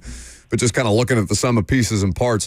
I'm so interested to see what happens with Kevin Winston. And I know training camp will be the first time that we really get a good look at him in quite some time, because recovering from the ACL injury that he sustained in a couple of games into his last year at Penn State. I just think that he has so much potential in that defense. I'd be stunned if we don't see him out there sooner rather than later, at least in 3 safety looks, right? Well, I mean, there will be 3 safety defenses. You're correct in saying that. And the other thing, let's go back to your original statement when you just asked. This team is going to depend on a lot of young players. Yeah. This team's in a rebuild. So you're going to depend on young players. That's part of the process. If you're going to draft, develop, and rebuild, your young players, your draft choices have got to help, and they've got to help earlier than they would on a team that had some seasoned veterans throughout the roster, which this team does not. So you're correct in assuming that. Now Winston, he is a special talent. If you watch his tape and see what he's capable of when he's healthy, there will be some, as you said, there will be some 3 safety sets early on, but they won't put him out there until he is able to help, because the thing you don't want to do, especially with a young player that you feel like has a lot of promise, is rush him out there too early before he is really able not only to perform, but able to protect himself when he's out there too. So, yes, I expect to see him. Now, when and where, that will all be to see. But this draft class is for help this year, but to start learning this year. And this is a draft for the future too, which it has to be moving forward if you're truly going to draft and develop. But yes, I mean he is a guy that when he does come back and he is full go, I promise you, Denard Wilson will have some things for him to do. Coach Saban of Titans Radio. He's the best. That's why we always look forward to his visits. They're made possible by the South's most trusted Ford dealer. That's Two Rivers Ford in Mount Juliet. Thank you, buddy. Have a great weekend. Thanks, Coach. All right, guys. Hey, enjoy it with Bert. Bert, take care of him. All right, love you, Coach. See you guys. Did that hurt a little bit? He didn't reciprocate. Oh, he texts me. He loves me all the time. That's not true. He texts in emojis. Unless he's sending you a heart emoji. Coach Mack is the only man that I know that can come up with an emoji for literally every situation. He sent me one for July 4th, and I was like, Yep. I feel he sent it to you too. We all got it. Now, the fact that individually too, not in a group text. That's the kind of guy Mac is. Yeah, it does make you wonder. How many people? Yeah. Like, just how deep that man's Rolodex is. If Robert's on it, for sure. Hey, hold on. He sent it to you guys too? Mm-hmm. He sent me a firework emoji that exploded my name in fireworks. That's right. That said, Robert, happy 4th of July. Correct. You all got an emoji that was fireworks. Yes. That said, happy 4th of July, Buck. I'll show it to the FNM Bank chat. Oh, I'm feeling terrible right now. Why? Because we've robbed him of joy? I feel like we've bad. just rocked Robert's world. It's like... Okay, well, I'm checked out now, too. But while we're busy making mistakes. We're an hour and a half but through. like, seriously, but I think that whenever he'll text me, whatever, it's Merry Christmas, whatever. Yeah. And I'm just thinking, and it's like, great to hear from you. You too, Coach. But I'm like, if he's texting me. Yeah, how many people? How many people? I know. Which, like, just respect. It must be a day. Like, it must take him a day. Truly. But he does it every single major event, whatever it is. My birthday, Yep. The man does not miss. Yep. I would die for that man. I would too. You should. Is your breakfast here yet? Do I need to go pick that up now? In 5 minutes, you need to go get my breakfast. Oh, no, you need to, because we'll be in a break. No, but we will hear about the great things that the 3HL is getting ready to do. Yeah, they're going to Media Days next week in Atlanta. Tune in as they'll be broadcasting live July 14th through 17th. Hear all the latest SEC news, coaches, players, media members during 4 days of special interviews and conversations. You don't get them anywhere else because nobody does SEC Media Days like 3HL. Sure not. And their coverage is sponsored by Brian's Motorsports and Medical House Calls. I also made a mistake. It doesn't say your name. No, it wasn't that part. When I was introducing, Look at him, he's actually hurt. when I was introducing Steve McMichael, I said that he played Mongo on the Blazing Saddles. That is not correct. It was Alex Karras, who is also a Hall of Famer, but he played Mongo in the movie. Okay. Also a Pro Football Hall of Famer, though. Correct, yes. He also starred as George Papadopoulos' adopted father, Webster Long, in the sitcom Webster, which none of you guys worked at or watched. No, I know Webster. Because you know that one, but you didn't know. Yeah, because Webster Good died Times recently. when I was talking about it yesterday. No, I've heard of Good Times. I just wanted to give you a hard time. Well, it's working. It's working. Because you about blew my mind when you said that Coach Matt coached Mongo from Blazing Saddles. So is that just a coincidence that the guy just happened to be named What Mongo? came first? Blazing Saddles came first. No, I think Mac pointed it out. What the reason they called him Mongo is because he behaved like Mongo. Oh, like the character. Yeah. Oh, okay.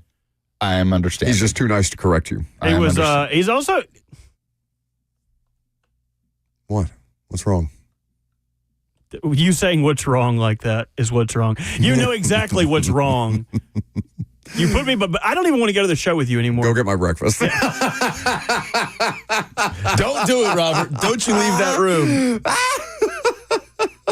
I'm going to go get it, but I didn't say what I was going to do with it. He's going to eat it. is what he's gonna do. If it makes it safely here, there may be something in there for you. That's how I can buy the safety of my food. Now, I'm going to open it and see. What do they have to win, or what can they win if they call us in the next segment, 615-737-1045, and tell us their Friday Fire, which is their moment of positivity, something good that happened to you throughout the course of the week, personal, professional, from the world of sports, whatever you want. They could Just don't lie. They could win 2 tickets to see Whiskey Myers, or they could win 1 ticket to go to SmackDown tonight, sit next to Buck in row 5 of SmackDown. If he wants to continue to you want to be give a up big meanie. You want to give up your row 5 seat? No, I was assuming you would give up your row 5 seat, and then they could go with me. Oh, no, I'm going to this thing. Who has the tickets? I do. That's unfortunate. Damn it. Now go get my breakfast. No, you're going to need me to go to break. You have Friday Fire next.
We're going to send you to a Whiskey Myers concert. When's the concert, Robert?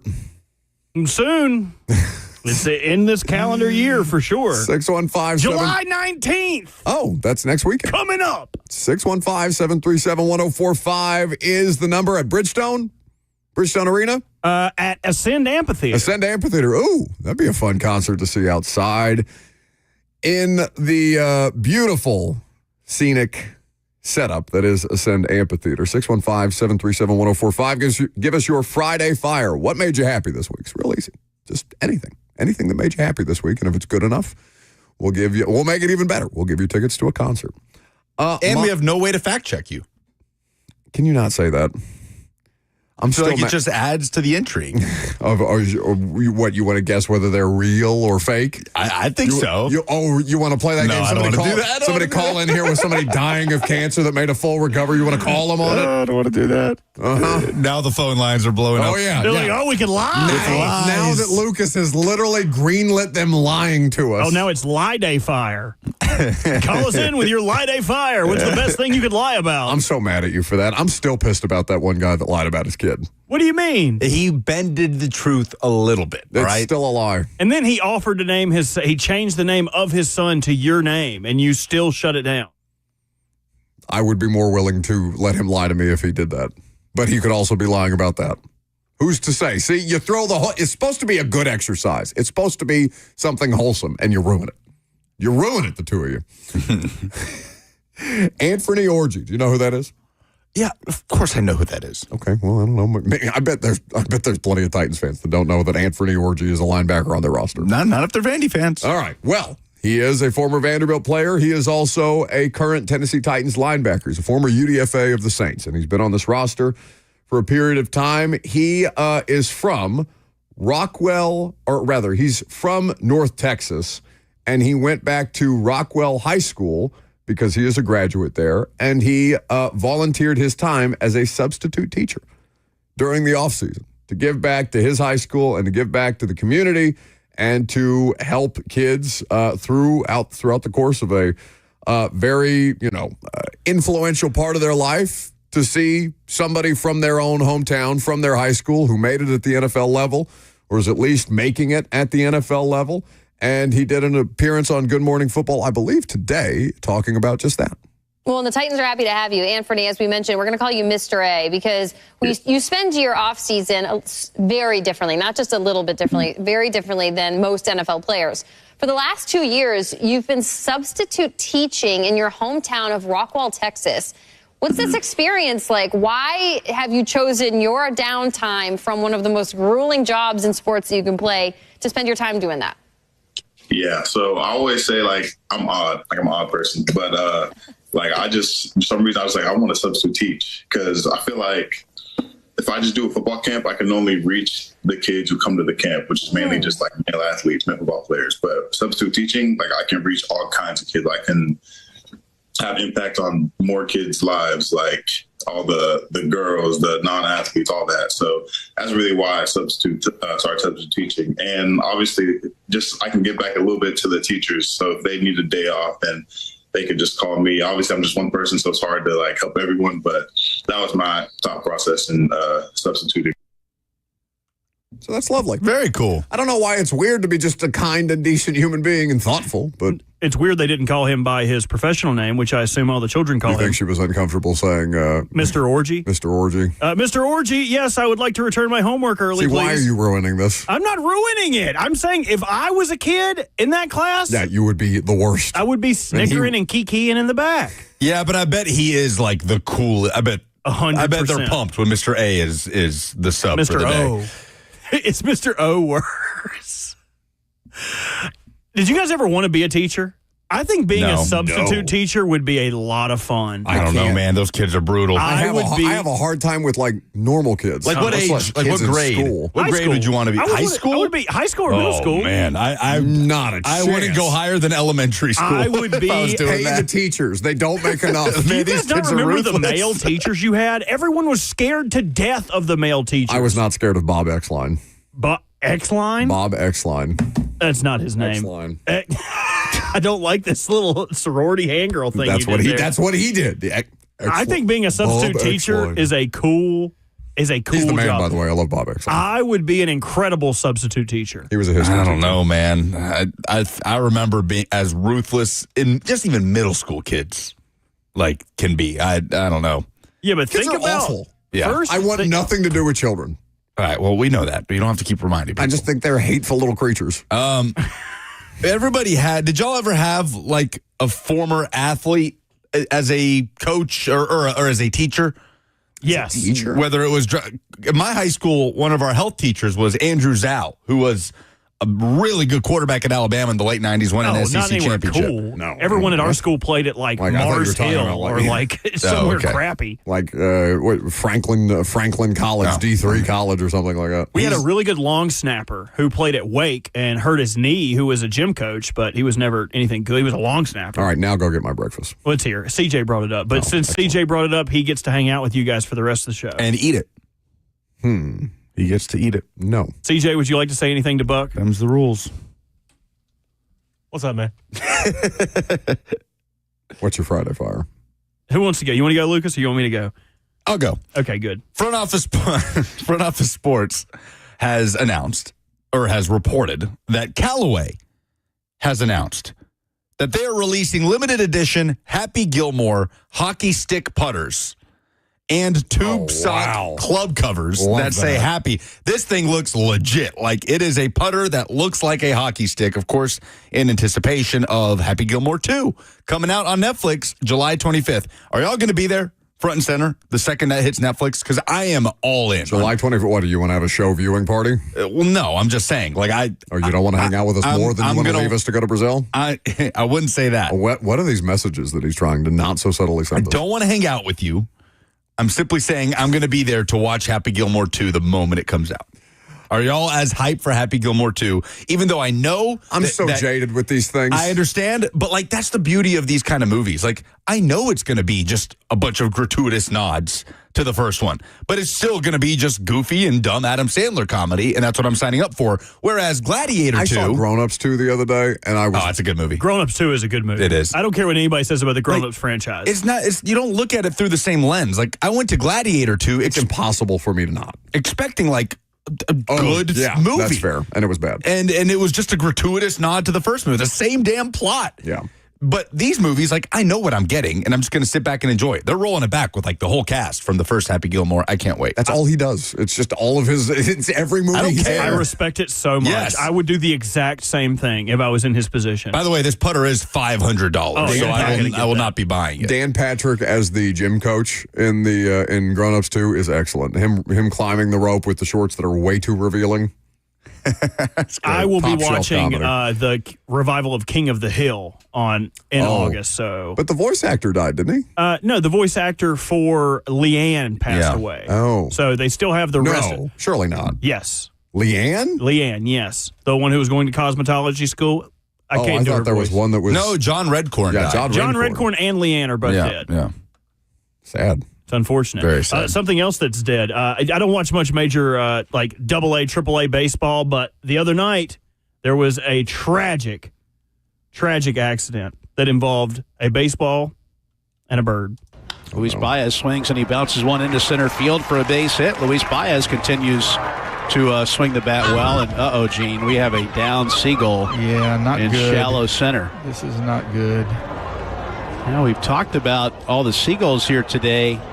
And we don't normally see this many on the playing surface. And I'm not sure if it's They were because of everywhere. the lack of wind or what, but a lot are hanging out here on the Whataburger Field grass. And we saw the Seagull flapping just one wing for a minute, but now it's still on the turf in shallow center field. Oh no! Why You is don't this normally see Friday this every day. fire? in the I ballpark. think that's a first. Catcher number Enough. The PA announcer just continuing on with the baseball broadcast. That dead animal on the field. What is positive about this? What could you do? You hate seagulls? What's wrong with you? No, I love seagulls. He was okay. What I liked about it is their attentiveness to the animal. If you listen again, it sounds terrible when he gets struck. No, I don't want to hear it again. It's too bad. You've got to. No. To swing the bat well, and Gene, we have a down seagull. No, I added that. That noise wasn't in there. They did very gently, like You are sick. they gently carried the seagull off like a 2-man job, It's like stretching he's it off. You double don't feel bad when fisting. you hit something on the road?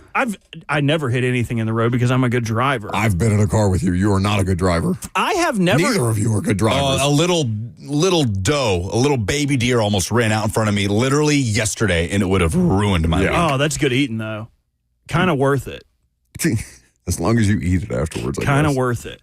It's a 2-hour window after roadkill. So 615-737-1045. What's your Friday fire? I don't know how to transition from that. Buffalo is up next. I almost drove off the road when he said that he was going to eat Bambi. I mean, come on. Two hour limit. It's the least surprising thing I've ever heard. It's like the 5-second rule for roadkill. Oh, man. You got to give it up for Nashville SC, that Lamar Cup. They're going one more, the semifinals, is it? I mean, come on. That could be Nashville and Tennessee's only trophy in the whole freaking state of Tennessee. I know. You got to give it up. Long overdue. Thank you for the call, Friday Fire, Buffalo. Nashville SC. It's an excellent one. Friday Fire, 15 unbeaten results. Next game. Tomorrow night. Against Messi and friends. Oh, at Inter Miami. Down in Miami. Who are playing much better of late. They are red hot. Somebody Messi busted is out red the hot. WD-40 for the geriatric superstar club. Pretty swing the bat well, and Gene, we have a down seagull. Why is the analyst name always Gene?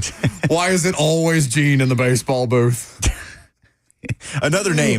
Gene. Another name you don't see anymore. Don't name your baby Eugene. I don't know of any Genes under the age of 65 either. That's okay. I don't know how many jeans you could fit in. Not many. Yeah, we understand that's the joke. Who's the first person that comes to mind when you think of the name Gene? The first name? Gene Sterator. Oh, Hackman. I have good. R.I.P. Yeah, that was kind of a tragic situation. It was, yeah. Mine is Gene Parmesan. Who? You guys didn't watch Arrested Development? Oh no, I did, but he's the detective in Arrested Development. Oh my God, what's that? What's the actual actor's name? I can't remember. That's funny. Luke is in Nashville next.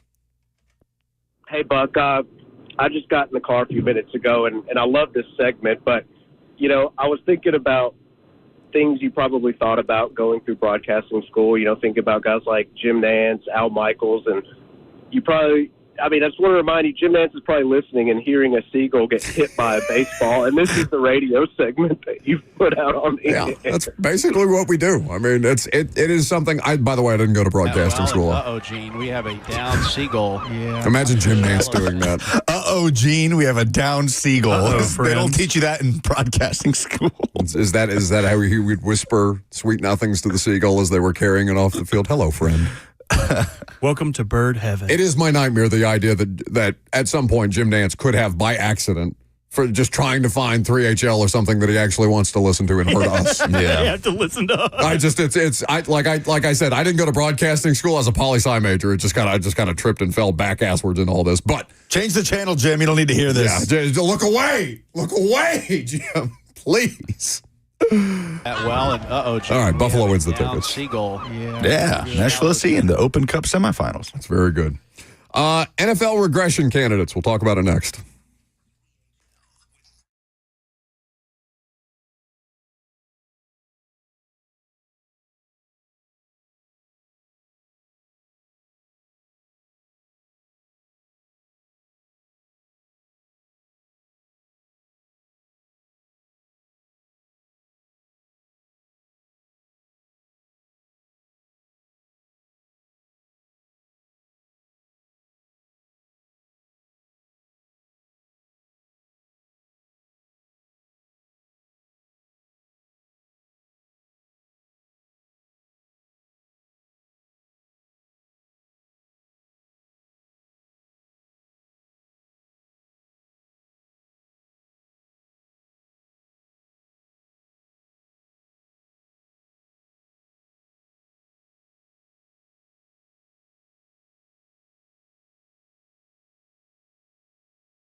It is 12 o'clock. Good afternoon from the 104.5 The Zone studios. I'm Lucas Panzica. In NFL news, Adam Schefter reported Thursday that Chargers running back Najee Harris sustained an eye injury after a fireworks mishap during the 4th of July.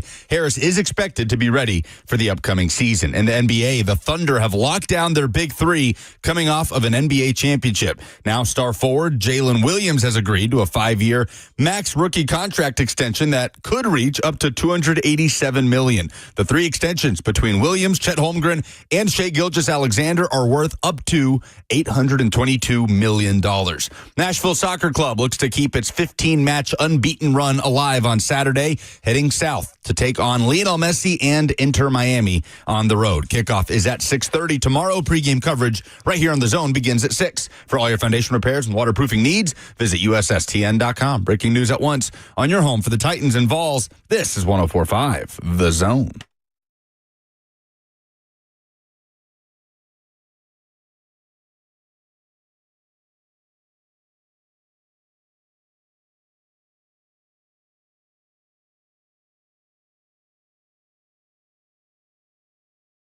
So since Lucas is just dying to get out of here for this last hour, I'm thinking about turning the tables around for the final hour and just letting you host, because I have a homemade Pop-Tart that was just delivered to the studio, and I think I just want to sit here and eat it while you talk.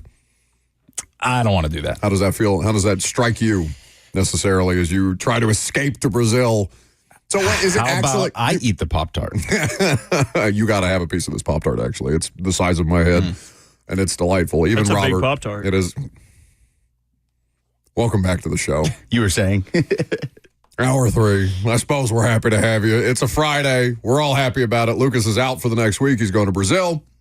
Robert and I are going to WWE tonight. We are excited about that. NFL regression candidates. Who's going to take a step back in 2025? Because there are a lot of different candidates to pick from here. Washington is a team that we talked about earlier. I think that, I don't think that Washington is going to be bad in 2025. What were the Texans in 2024? They were a 10-7 football team. They won 10 games. And C.J. Stroud played worse. Won the division and won a playoff game. Yep.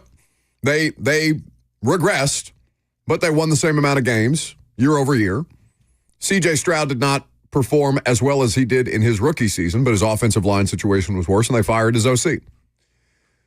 So there's reason to believe that Washington could still be a good football team and still be a regression candidate, because what they did last year was a bit unthinkable. Like, there's not a bigger surprise in football in 2024 than what happened with the Washington Commies. No, not even close. I don't even know. Maybe what not in the last 5 years. Yeah.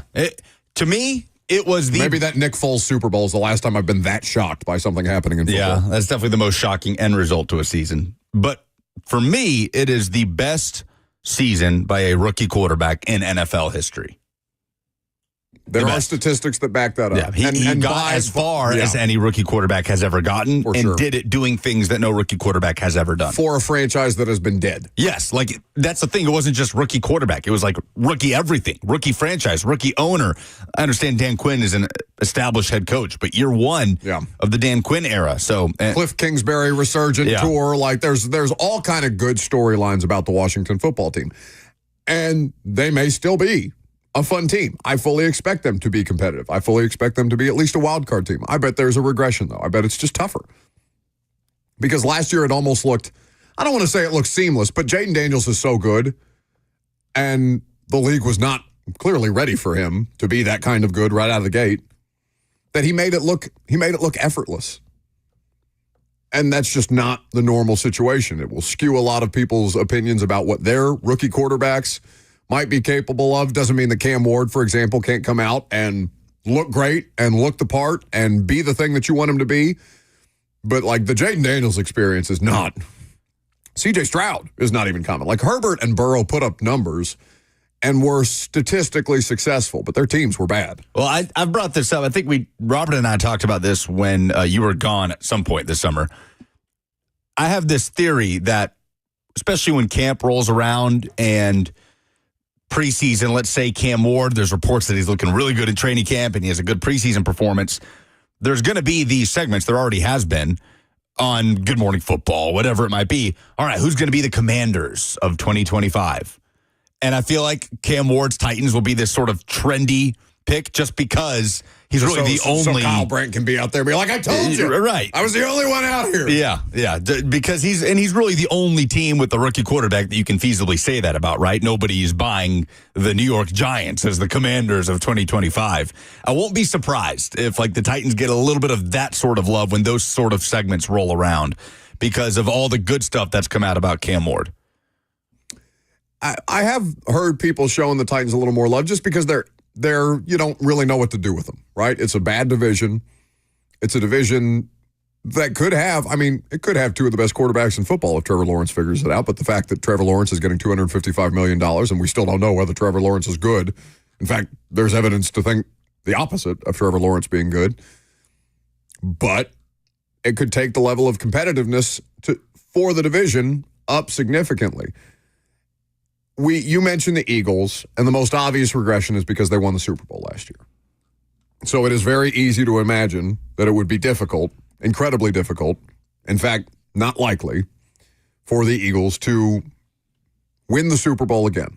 It would be damn near impossible to have a back-to-back. I think in today's NFL, it is impossible to have a back-to-back champion. Like, I don't think you're doing three-peats the way that it's not impossible, obviously. Currently, I don't know. We literally just saw it happen. Mahomes. Yeah. But hard to say impossible when it just happened and they were that close to a three-peat. But even that, that's such a small window.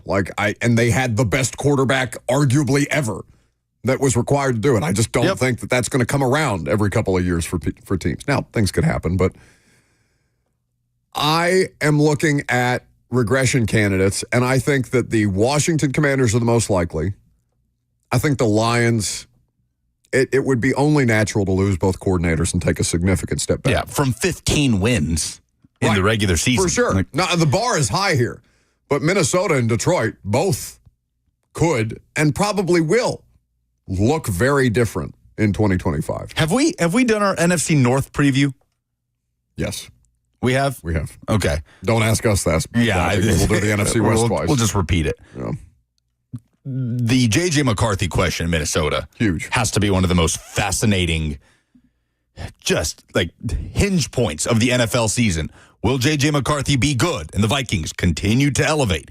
Will J.J. McCarthy be average or below average and sandbag the Vikings, who have a football team that can be a contender and just had this lightning in a bottle season last year with the Sam Darnold revival? Like the J.J. McCarthy situation. You talk about pressure on the shoulders of a kid who's never done anything in the NFL to this point. His NFL experience has been an injured rookie season. That's one of the most fascinating will they, won't they situations of the NFL season, purely centered around their quarterback. I'm also going to go with the Bucs here. They've been running that division for a while. I know that division is not, it seems like it's theirs for the taking in the same way that the Texans should be able to win the AFC South again, provided that things hold serve. But I don't know, Baker Mayfield had 4,000 plus passing yards last year. He had 41 touchdowns. That's outrageous. 41 touchdowns for the Tampa Bay Buccaneers. Liam Cohen leaves. He goes to become the head coach of the Jacksonville Jags. I just think that the Bucs, it would be a little more open for business. And Evan Silva is a fantasy football guy first and foremost, but he really seems to like Michael Penix. And that feels like the only challenger. New Orleans, Carolina, it wouldn't be as surprising as Washington if they were to turn into something, because for all the different reasons that make Washington a very specific case study, but you would be shocked if the Panthers were like a good team this year. What about the Chiefs? 15-2 last year. Yeah. As a regression candidate. Raiders got better. It feels like Chargers should be good, but I don't know. It's like the Chargers are and it's just a perpetual franchise problem. I did this with Rivers too, where I thought they were so much more than they actually were. It just feels like a very dangerous proposition to go out there and say, I think the Chiefs are going to regress this year. Overall, it feels like we're stepping out into the lava. They could still be in the Super Bowl and be a worse football team. Their offensive line may be the worst they've ever put in front of Patrick Mahomes. Right. That's the thing. What the Chiefs have done is establish this standard of a disappointing season is losing in the Super Bowl. It's the Nick Saban Alabama thing. It's not getting to or losing the national championship game is a failure of a season. And the Chiefs are in that place right now. So what's a regression for the Chiefs? Less than 15 wins? Just not making the Super Bowl? You'd rather win less than 15 games in the regular season and go to the Super Bowl. Huge story, right? That's where they are. That is the standard. They make the Super Bowl. Joe Burrow gets them once, but they make the Super Bowl. That is the definition of regression. If Josh Allen ends up in the Super Bowl, or Lamar Jackson, or Joe Burrow again, or I guess theoretically C.J. Stroud or Justin Herbert would be the next two off that list if you were talking about just teams as far as the quarterback position goes. But I mean, of the division winners last year, Buffalo in the AFC, Buffalo, Baltimore, Houston, and Kansas City. Houston still feels the most fragile, but KC's probably second. Robert, you're not even remotely concerned about the idea. I mean, the number one offense in DVOA last year was the Ravens. Are you at all concerned that it will be even slightly less than? Yeah, I am, because you don't know about injuries. You have to play the game, right? Like, I think anything is on the table for them. As far as, I think they could improve. I think they could get better. It's year 3 under Todd Monken with all the same pieces in place except for the left guard. That is the only position on offense that there is a competition at. You replaced Nelson Aguilar with DeAndre Hopkins. A lot of people were poo-pooing Aguilar, but he was a very efficient player for the Ravens. Not a lot of drops. Very clutch for them on third down. So, I mean, there is always a worry. I am a natural worrier. I am probably going to come up with a lot. You are a worrier. You're just a little nervous, Nelly. I'm so nervous. I wish I could just enjoy it. Like, I have a buddy who is... Which is not who you would think that you would be at all. But no, you think I would be a bolsterous, I think between the three of us, you are the most perpetually, nerve-wracked. He's a wreck. I'm a wreck during generally, I am a wreck. Yeah. And it's not even just about Ravens football. It's about most things. Yes. But I have a buddy who's a newer tenured football fan. He didn't have a college team. He got into the Ravens because he's my best friend. He wanted a team to follow. I'm always talking about them, so he's like, what the hell, I might as well follow him. What a talking about story. Me? No, huh? I think you're talking about me for a second. No, What? Why would he be talking about you? He is a blind football fan where he thinks everything's going to be perfect. Not literally blind. No, I think he would be. That's an important distinction. He would be probably more optimistic if he was actually blind. But he'll send me clips about Malachi Starks talking to the podium. He's like, "Oh, we got a star." I'm like, "Dude, I lived through Matt Elam. Matt Elam, you are not guaranteed." What a terrible first round pick. Wasn't it the year Ed Reed left and went to the Jets or the Texans or something like that? He signed with the Houston Texans. They ended up cutting him. He was trying to go for the interception record. Yeah. He had no interceptions with the Texans. Signed with the Jets, got 2 in a month. I don't even remember where the story was going. Matt Elam. I've lived through these terrible draft picks. They're not all good, dude. He's like, this guy's Devontae Walker is going to be a stud. But there is a period of time in your early sports fandom where you think every player for your team is going to be good. Oh, 100%. Especially if that team is coming off a successful run. Okay, all we need is a safety to replace Ed Reed, and we're going back to the Super Bowl, baby. Well, you only envision best case scenario. That is not how I'm wired as a sports fan. Indiana has beat me down. I wish. Beat me down. Yeah, you're closer to me that way than you are anybody else. You know the game that ruined my intestinal fortitude as a fan? It was probably my 3rd or 4th game at ECU. First week, we beat Appalachian State. The next week, we gave UNC a run for their money, and it was a loss, but I expected that loss. Then we're playing Navy. I've been watching college football all through high school, and I was like, Navy's a nobody. We're going to beat the hell out of Navy. They hung 70 on us. We couldn't stop them. I had to sit through that game in the rain and watch them triple option us to death. Oh, it's 3rd and 4. No. Maybe they won't run. Oh, they throw a pop pass right over our head, 26 yards, new set of downs. Get ready to watch them run the ball 17 more times. Getting triple optioned into a 70-point blowout has to be the most special hell there is in football. I think the scores, if you look up all of Navy's matches against ECU, it's 70, 56, 49, 52. They just beat the hell out of us. Hey, their program's been in a good place, to be fair. Well, they lost Ken Niumatalolo, so hopefully that they just tank and I can finally see an ECU win. I would love an ECU 19-0 win over Navy and just shove it to those servicemen. Thank you for your service. They beat Oklahoma in the bowl game last year. Navy's tough, dude. Yeah, nobody wants to play Navy. Are you obligated to say thank you for your service if you are attacking the Navy football team, but then you want to make sure that you're respecting the military? I just wanted them to know that they led to some of the most disastrous, horrendous, drunken, hungover nights of my life in college, and I can't stand them. Thank you for your service. We're all on the same team. Okay, I just wanted to make sure. Chris Doering next.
Welcome back to the show, fueled by Hattie B's Hot Chicken. Chris Doering. That's not his music. Whose music is this? Oh, wait. John Cena. You got it. Ding, ding, ding, ding, ding, ding, ding. John Cena also has another entrance music that when he first made his return, like not being the ruthless aggression, the doctor of thugonomics, that I think is better than this song. What would your music be? Oh, my God, that's Bert's music. Yeah. Probably just a fart. Yeah. Oh, what's that smell? It was the beginning of it. It'd be like, that smells awful. But he wouldn't do it on purpose. He'd like be walking down the ramp and then he'd just accidentally toot and then just propel himself forward a little faster. Robert's smell. Did you? I'm so embarrassed when people like Chris Doering are waiting in the Zoom chat to come in here and this is the kind of stuff that we're talking about. No, you're clear. He's not in there yet. Are you guys familiar with Snitsky? No. Snitsky was. That's not a real person. It was. His name was. Speaking of jeans, do you trust him when he says, "Do you guys know about?" You guys? Yeah, I do.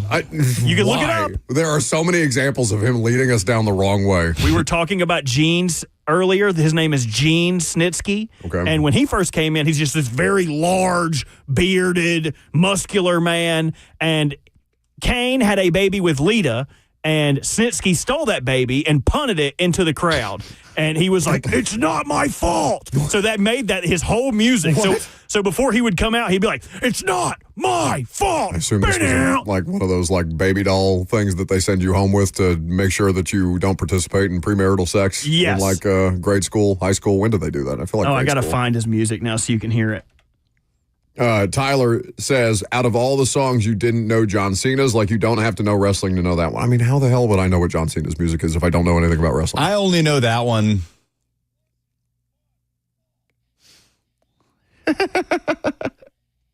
I punted that baby. Okay. I only know John Cena and Steve Austin because of the glass breaking.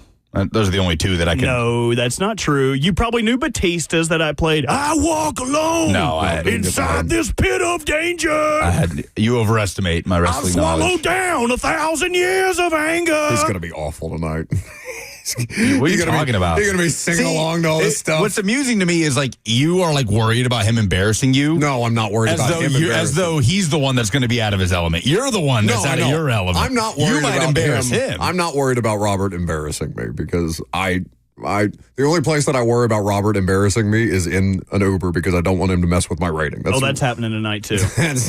One thing we do have to practice, when Cody Rhodes comes out, there's a part where everyone has to go, "Wah!" You have to scream it like that. Okay. So you have to get ready for that. You got to tell me these things. We'll you're going to embarrass the hell out of him. He's going to be like, "Dude, shut up! Stop embarrassing me." Do you ever go to church with like a friend of the family or something like that? All right, I don't know what you're talking about, but hold on, we're going to practice this together. Right. So he's coming out. He's like doing this stuff. What's the sound? It's coming up. Hold on. At the good lights come up, I'm home, and the whole crowd goes, "Whoa!" So you have to be ready for that. Okay. I've never seen him this excited. You think you can handle that? Me? Yes. No, I don't think I can handle any of this. Or when Jey Uso comes out and we have to yeet, you have to do both of your hands up, put them forward, and then go. That looks like it's both hands. It's questionable both hands. symbolism. What are you doing? I can only see your one hand. Yeet, yeet, yeet. Why are you humping the air? Because it's the yeet. That's you have the to yeet? you have to get ready for it. You have to practice. I need you to Google, YouTube, all that. Oh, I'm being told that 3HL's music, their opener, is CM Punk's music. Is that right? Yes, that is correct. Okay. Wait. Well, now Cult of Personality? Cult of Personality was his music after he got popular. He had a Kill Switch Engage song that was like, "This fire burns always." Yeah, it was These sound like cringy songs you'd hear like in a different era of Hot Topic. You're pretty good, man. Cheyenne gets upset because she'll be in the car with me and she's like, "Is this a WWE song?" I'm like, yes, it is. I'm glad you could tell the difference. You should get... It's a part of your playlist, these wrestling songs? Some of them are very good. Like, are you guys familiar with Silk the Shocker? He's Assume a rapper. that we are not. He is a rapper, not a wrestler. Oh, okay. He wrote. Always assume. Oh my God, that would be such a great way to get us in trouble. Is this a rapper or is this a wrestler? rapper. Well, they used to do that on late night Fox shows. That would be, of course, they did it on Fox. Well, it would be like wrestler or porn star. They would give you a name, and you would have to tell us whether it was a wrestler, like Adam Sexcastle. Is not a wrestler. He is a wrestler. Really? That was Edge's first name in wrestling. Richie wants to know, wait, you guys are really going? Yeah, I got the tickets today. I told Robert I wanted to go, and we're going to go. We're going to try this anyway. While I give him a call, Val Venus. Is Val Venus a wrestler or a porn star? That's got to be a wrestler. I'm going to say wrestler. I think it's a wrestler. It is a wrestler. He once got his pee-pee chopped off on Raw. Oh, like actually? Yes, look it up. I'm telling you, dude, you've got to get into the wrestling lore, man. Crazy stuff happens. All right. Well, Robert is going to call Chris Doering. In the meantime, we're going to talk to Chris Doering about SEC football stuff, and then maybe we'll get back to the wrestling stuff later. I've never felt wrestler more, seems like such a great way to get us in deep trouble. I've never felt more out of my depth than when wrestling talk is like happening. Oh, I'm like disoriented, you know, because like it's almost like they speak a different language. You know how like hockey people have their own language, like hockey diehards. Because even if you're not a big baseball guy, like you can still understand the language when somebody's talking about that moment in the ALCS where there was this 3-run homer and a walk-off. But wrestlers just everything happens in a different way, and it's just so all over the place and out of left field, and I respect it. Well, I'm just like, now every time we talk to somebody like Coach Mack or Chris Doering of the SEC Network, who's going to join us here in just a second, like my first question is, have you ever been to a wrestling event? Like, what do I need to know? What was your experience like? Because I just assume that when you get into things like this, there is usually, like, you're a wrestling fan because why? Did somebody get you involved in it? Trish Stratus was the reason. My buddy had like a poster of her in his middle school. Back in the day, weren't you? And it was New Year's Revolution that was going to happen, and there was a Divas bra and panty match that was going to happen. So I was like, oh, dude, I got to go to his house. My mom would never let me watch this. So I went over there, and then Edge cashed in Money in the Bank to beat John Cena and win the championship, and I was like, this is pretty cool. And I got sucked into it. Then my barber was a pro wrestler. And he actually trained me. I did my senior project on pro wrestling. I had one match. My shoulder got messed up, and then I became a professional wrestling referee for like 8 years. I did that all through college. So my best friends were pro wrestlers. As you can see in Robert's profile picture on Twitter, at Robbie_Walsh. Oh, yeah, add me or follow me. Like what I say. They will. Are you sure you want that level of scrutiny on you? What a hello fellow kids moment by Robert. I'll have to show you. I'll have to show you guys my one Add me match. to your top 8. You'll have to come over and watch my match sometime. It's like my huddle, you know, kid. Like, oh my God, guys that I get tagged in those tweets from kids all the time, which is confusing. I'm not sure why, but I guess they're just like looking for football people. There's this one kid, and I can't tell if it's like a bot spam account, but I keep getting these DMs like, hey, coach, if you get a chance, if you could look at my, it's like, what about me? Oh, you? Possibly look like a coach. Yeah. And like, I have like 8 straight DMs. I ended up blocking it because I was like, I feel like this is a spam account. I don't know what's going on. Sue-Ann, who is a first-time, long-time, not a first-time, long-time, all the time, around here, says that I need to take earplugs. Is this going to be like a situation like the you're NASCAR not a race? Small child, a Victorian child. That's a callback. Oh, from okay. Sue-Ann. Just wanted to make sure. Chris Doering of the SEC Network joins us now on 104.5 The Zone. Of course, you can also hear him on Sirius XM. Easy for me to say. Buddy, good to have you back. Hope you're doing well. I'm being dragged to a WWE event tonight. Have you ever been to one? Are you a wrestling person? What's the vibe around like this? An old school wrestling person, like Hulk Hogan and Hacksaw Jim Duggan and those guys. I mean, I'm friends with Titus O'Neil, obviously, his Thad Bullard being a Gator. So that's about my extent of the current knowledge of the WWE, though. No, I have no current or former knowledge of it.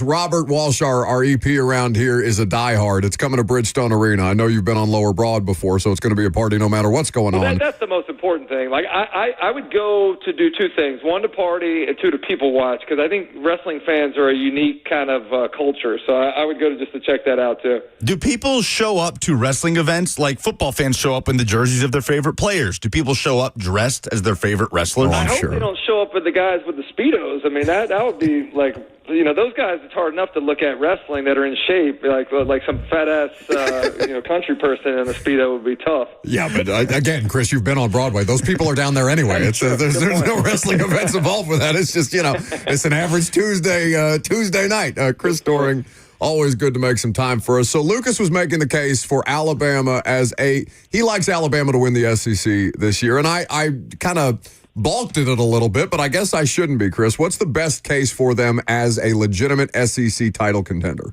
Well, I think there's a couple things to be really excited about. First and foremost, you look at all the players that returned defensively. A lot of those guys you thought may not come back. I mean, as a whole, you had a lot of buy-in from the existing players that were on Nick Saban's teams and those guys sticking around. So you got a ton of experience. You got a really talented trio of quarterbacks that you're still trying to figure out. Ty Simpson, we assume, is going to be the starter. But maybe the most important thing, Kalen DeBoer getting Ryan Grubb back. I don't know how uncomfortable it must have been for, looking at Coach DeBoer coming in to a new system, new school, new conference without your right-hand man that had been with you virtually everywhere you had been before. So getting him back, allowing Kalen DeBoer maybe to be freed up to do some of the bigger picture stuff and develop that quarterback position is going to be important. The receivers are going to be great. Obviously, we know Jeremy Bernard and Griffin coming back for another year. But I have to believe that 9 wins, as tough as it was for Alabama to look at last year, that was a pretty damn good first season given everything. I know the losses to Vandy and Oklahoma were tough to swallow, but that's about where I expected a new coach to come in that was taken over from Coach Saban and to be. So I think the optimism should be there for them taking a step forward this year. Chris Doring of SEC Network with us. As we head into media days next week, Chris, we had it so good for a while there with Steve Spurrier into Jimbo Fisher into Mike Leach, rest in peace, on just, you don't know what these guys are going to say when they get up to the podium. You don't know what Mike Leach is going to go on a rant or tell a story about. Jimbo Fisher going 1,000 words a second. Feels like Eli Drinkwitz is kind of trying to take that crown. Who are you most looking forward to watching, listening next week in Atlanta? Yeah, I mean, I think Drink is kind of the loose cannon that you're not sure what's going to come out or what he's maybe focused on in terms of his talking points. I always think it's interesting with coaches. Like Coach Spurrier used to always have an agenda that he was going to media days to talk about. And I don't know that there's anybody that may be facing more scrutiny heading into the season than what Brian Kelly is. I mean, Brian Kelly, it's crazy to think about. Came in, took LSU to the SEC championship game in year one. Expectations are obviously always high in Baton Rouge, but this is a year, it kind of feels a little do or die, right? I mean, with Nussmeier coming back and what you've done in the portal, they were the most successful portal team in the offseason according to a lot of the rankings. So feels like there's a high sense of urgency, and there's no ramp up into the season. Everybody's talking about the Clemson game and the lack of success in openers that LSU's had the last 5 years. But I also look at Florida, that game being moved to the first SEC game that LSU will play in September. It feels weird having that game there, but you can either put yourself in a tremendous position by winning both of those games, or put yourself in a massive hole by losing both of them. So I think it's more likely maybe that they split those two, but I think, in the first month of the season, we could know an awful lot about LSU's chances both in the conference and nationally. And then Josh Heupel going down with Tennessee, obviously going to field a lot of questions about the Nico Iamaleava situation, Chris. I'm looking forward to seeing how he kind of bobs and weaves those and talks straight through them the way that he is good at doing in a press conference setting. But what to you is a baseline expectation for Tennessee? Like, how did that whole situation sort of recalibrate where you think this program is heading into 2025? I thought they were going to take a step back anyway. Everybody's been talking about Nico Iamaleava. I'm more worried about replacing the production of Dylan Sampson. I mean, Dylan Sampson was the heart and soul of that offense and the heart and soul of the team last year. I mean, I think what I'm interested, obviously, figuring out the quarterback situation, but you lose your top 3 receivers from last year, and I'm not sure that's necessarily a bad thing. I mean, that was, to me, as a former receiver, one of the most frustrating things the last 2 years in watching Tennessee was all of the drops, the missed opportunities, the missed explosive plays that were there.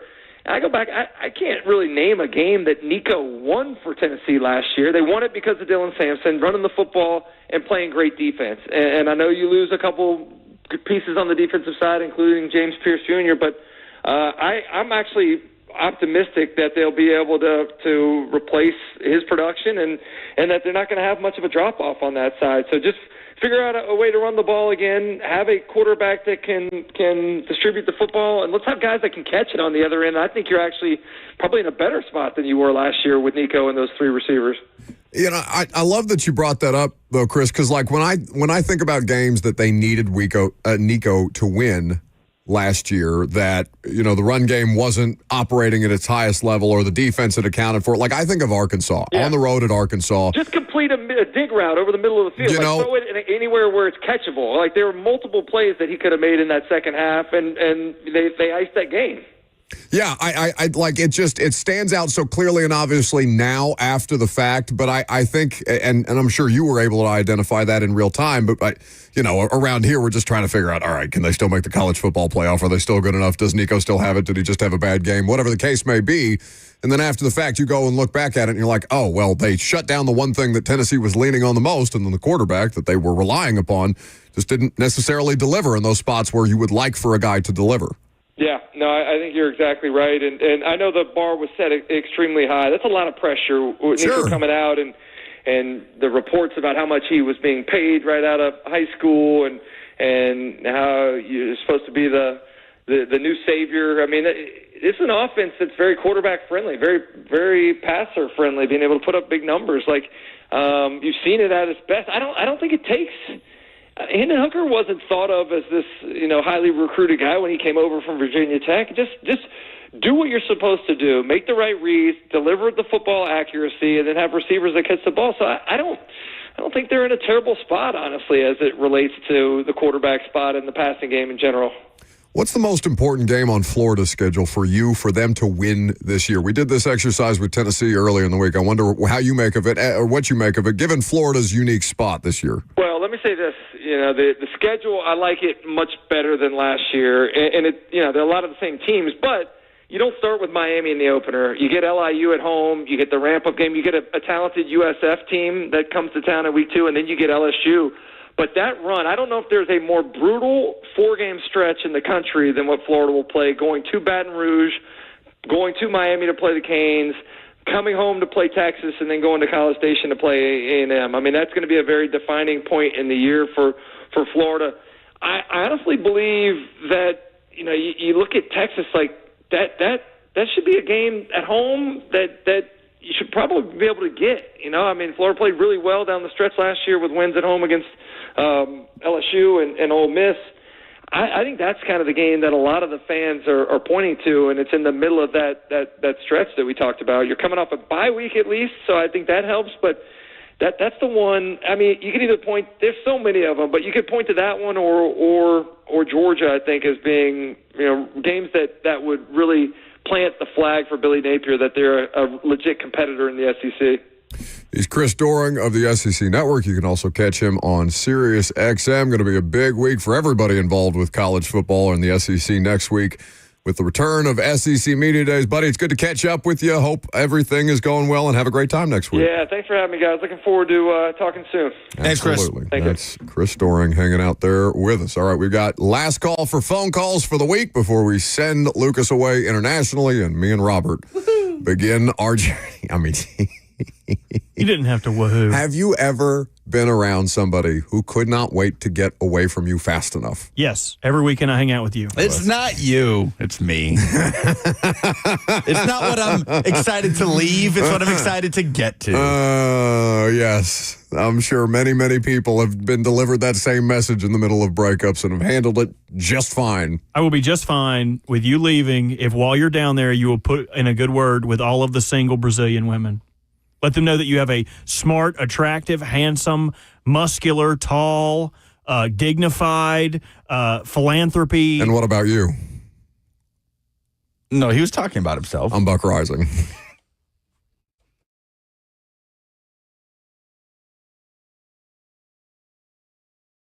Heard the Mark Patrick weight loss hypnosis hype?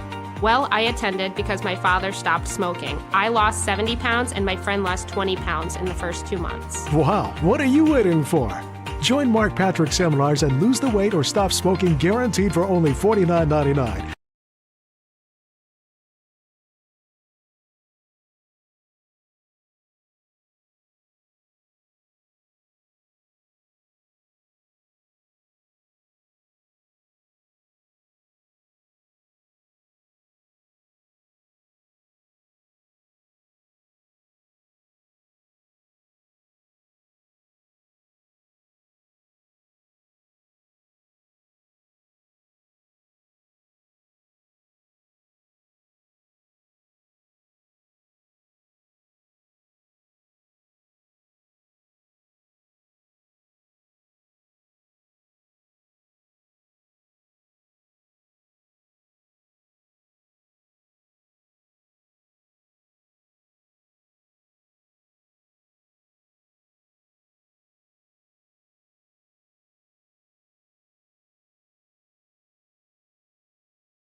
Whose is this? Welcome back to the show. We're fueled by Hattie B's Hot Chicken. Robert is bringing the show back with wrestling or wrestler intros all day because we're going to WWE SmackDown tonight at Bridgestone Arena. We're first going to stop at this Vandy Legend softball game that's put on by Jordan Matthews because it's for a good cause.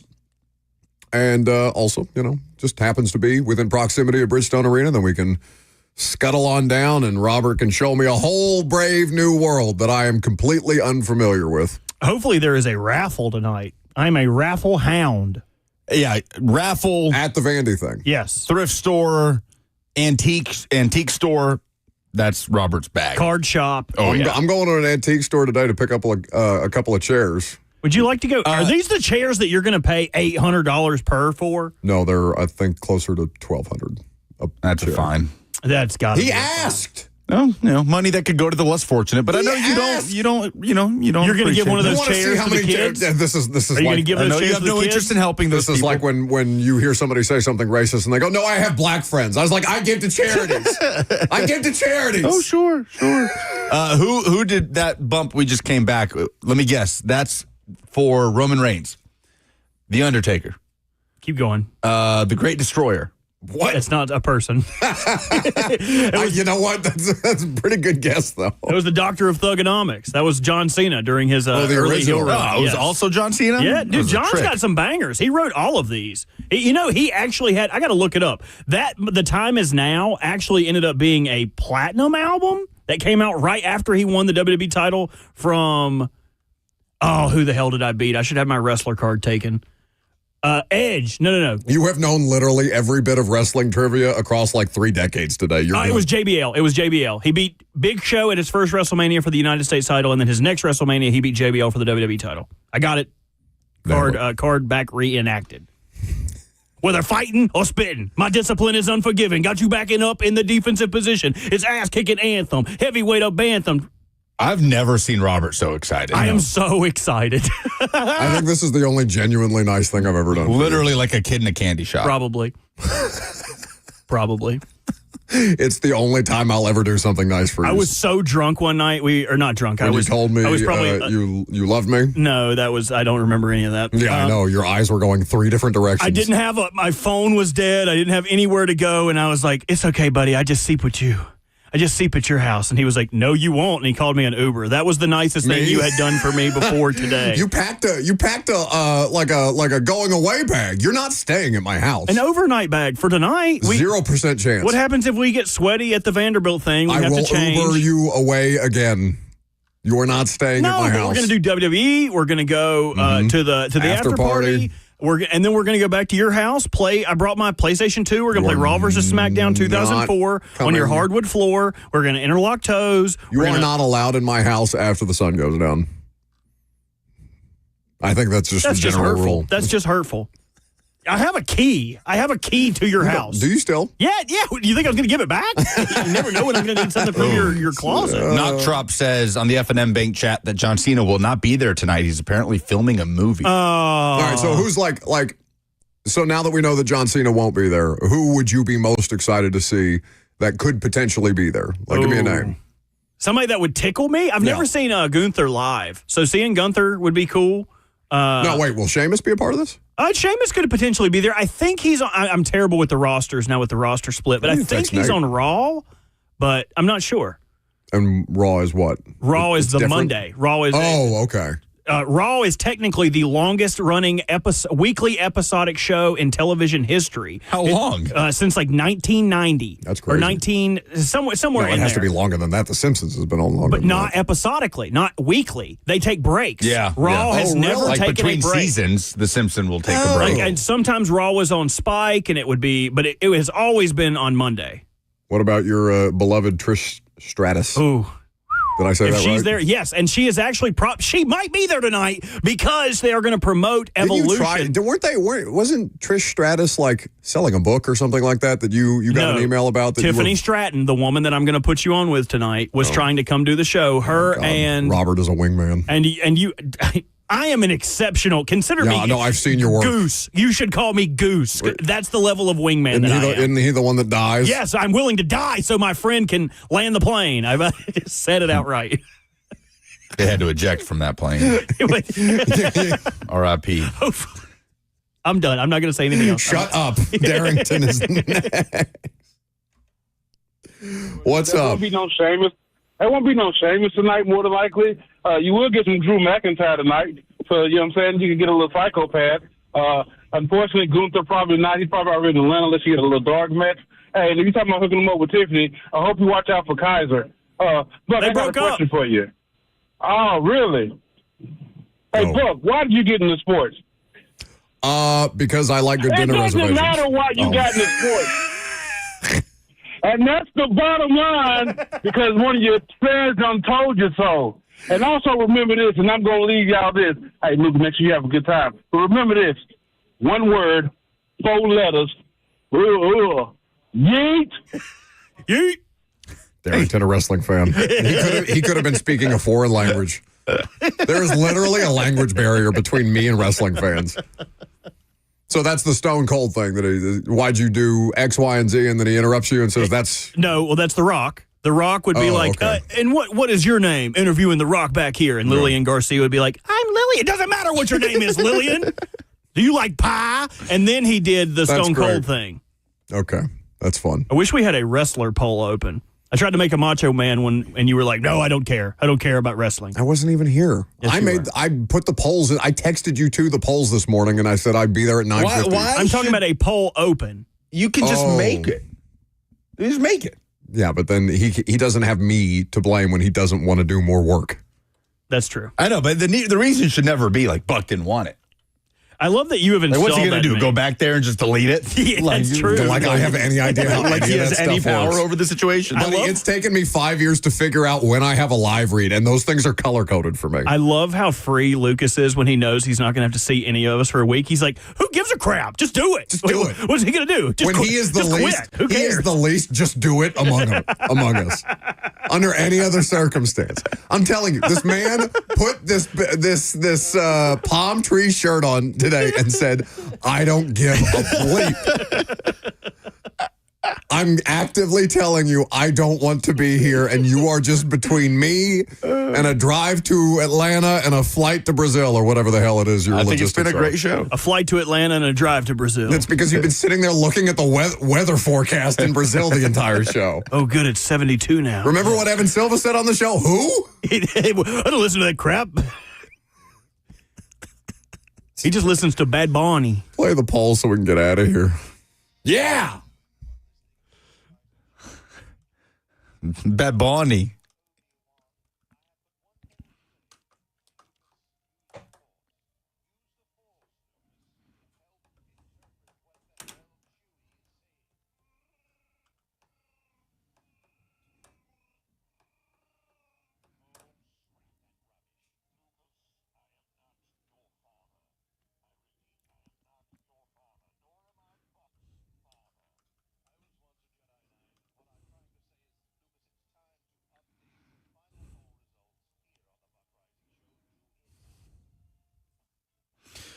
Presented by Two Rivers Ford, the South's most trusted Ford dealer. What's the most positive story you've seen in sports this week? Tyler says, he's going F1. Nico Hülkenberg getting his first podium finish in his 239th career race. That was a cool moment on Sunday.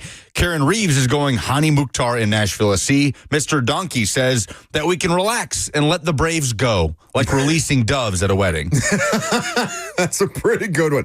Man, Braves fans, I don't know what the expectations were before the season started, but they have just been in unrelenting hell at this point. Which 2024 Super Bowl contending team is most likely to regress in 2025? Soccer Bill says Washington, year 2 QB regression incoming. A lot of submissions for the Detroit Lions after losing basically their entire interior offensive line and coaching staff. And both coordinators, yep. Kansas City is the answer for a couple of responses as well. All three, I think, are fair to look at. Which SEC head coach are you most excited to hear from next week? Eldon says Steve Spurrier passed the torch to Lane Kiffin as the permanent answer to this question. Yeah, but Lane is not, I don't know, Lane is just like slick comments and then he'll make fun of Feinbaum at these things. Like, he's not really going to start a fire at SEC Media Days. He's got the dry humor nailed down, whereas Drinkwitz is the one that's like drawing just say up some stuff. He's like drawing up plays. He's like, all right, I'm going to say this, and it's going to go think crazy. He's that calculated? I think so, man. I don't think like him. I respect what he's done at Missouri. It took you too long to say, yes, I like him. No, Back-to-back 10-win seasons. Yeah. Before it couch it as much as you want. Well, no, I didn't like him for a while because it's like, all right, dude, like you haven't done anything. Like a couple 6-win seasons and you're spouting off this and that and you just want the attention. But now, like, he's kind of put his money where his mouth is a little bit, and they're on back-to-back 10-win campaigns. Another answer is Brian Kelly here from Cristoforo. He says he's entering a pivotal year with high expectations after already showing he can compete at a high level. So we'll see. What's more likely, that Buck likes WWE SmackDown or that he ends up ruining it for Robert? 72% say that you just end up ruining the night for Robert. I just don't think I could. Like, I've never seen you this excited. Like, I pride myself on being able to bring you down when I need to. I don't think there's anything I could do in all of my powers to make you not enjoy tonight. Nope, you can't. And we got even better news. My favorite TV show of all time, Scrubs, is getting a reboot. What? Reboot? I don't know how It's I feel going to be as about bad as the final season. though. Yeah, any of the original cast? Yes. So Zach Braff, Donald Faison, and Sarah Chalk, who is Elliot, will all revise their roles. What about Dr. Cox? He's the only one I care about. Because you are Dr. Cox. Because I am? Yes. Oh, no. By personality, I very much modeled my game on Perry Cox. I don't know how I Except feel for about Dr. this. Cox says he loves JD in the final episode. And you'll never hear that from me ever, other than by nature of buying you things like WWE tickets tonight. Those are the polls. That's the show. Lucas is off. It'll be me and Robert next week. We will have a full report back on Monday of how this whole endeavor went. We hope you have a spectacular weekend and enjoy all of the things that you are getting ready to do with whomever you're getting ready to do it with. You're getting ready to hang out with Blaine and Zach next.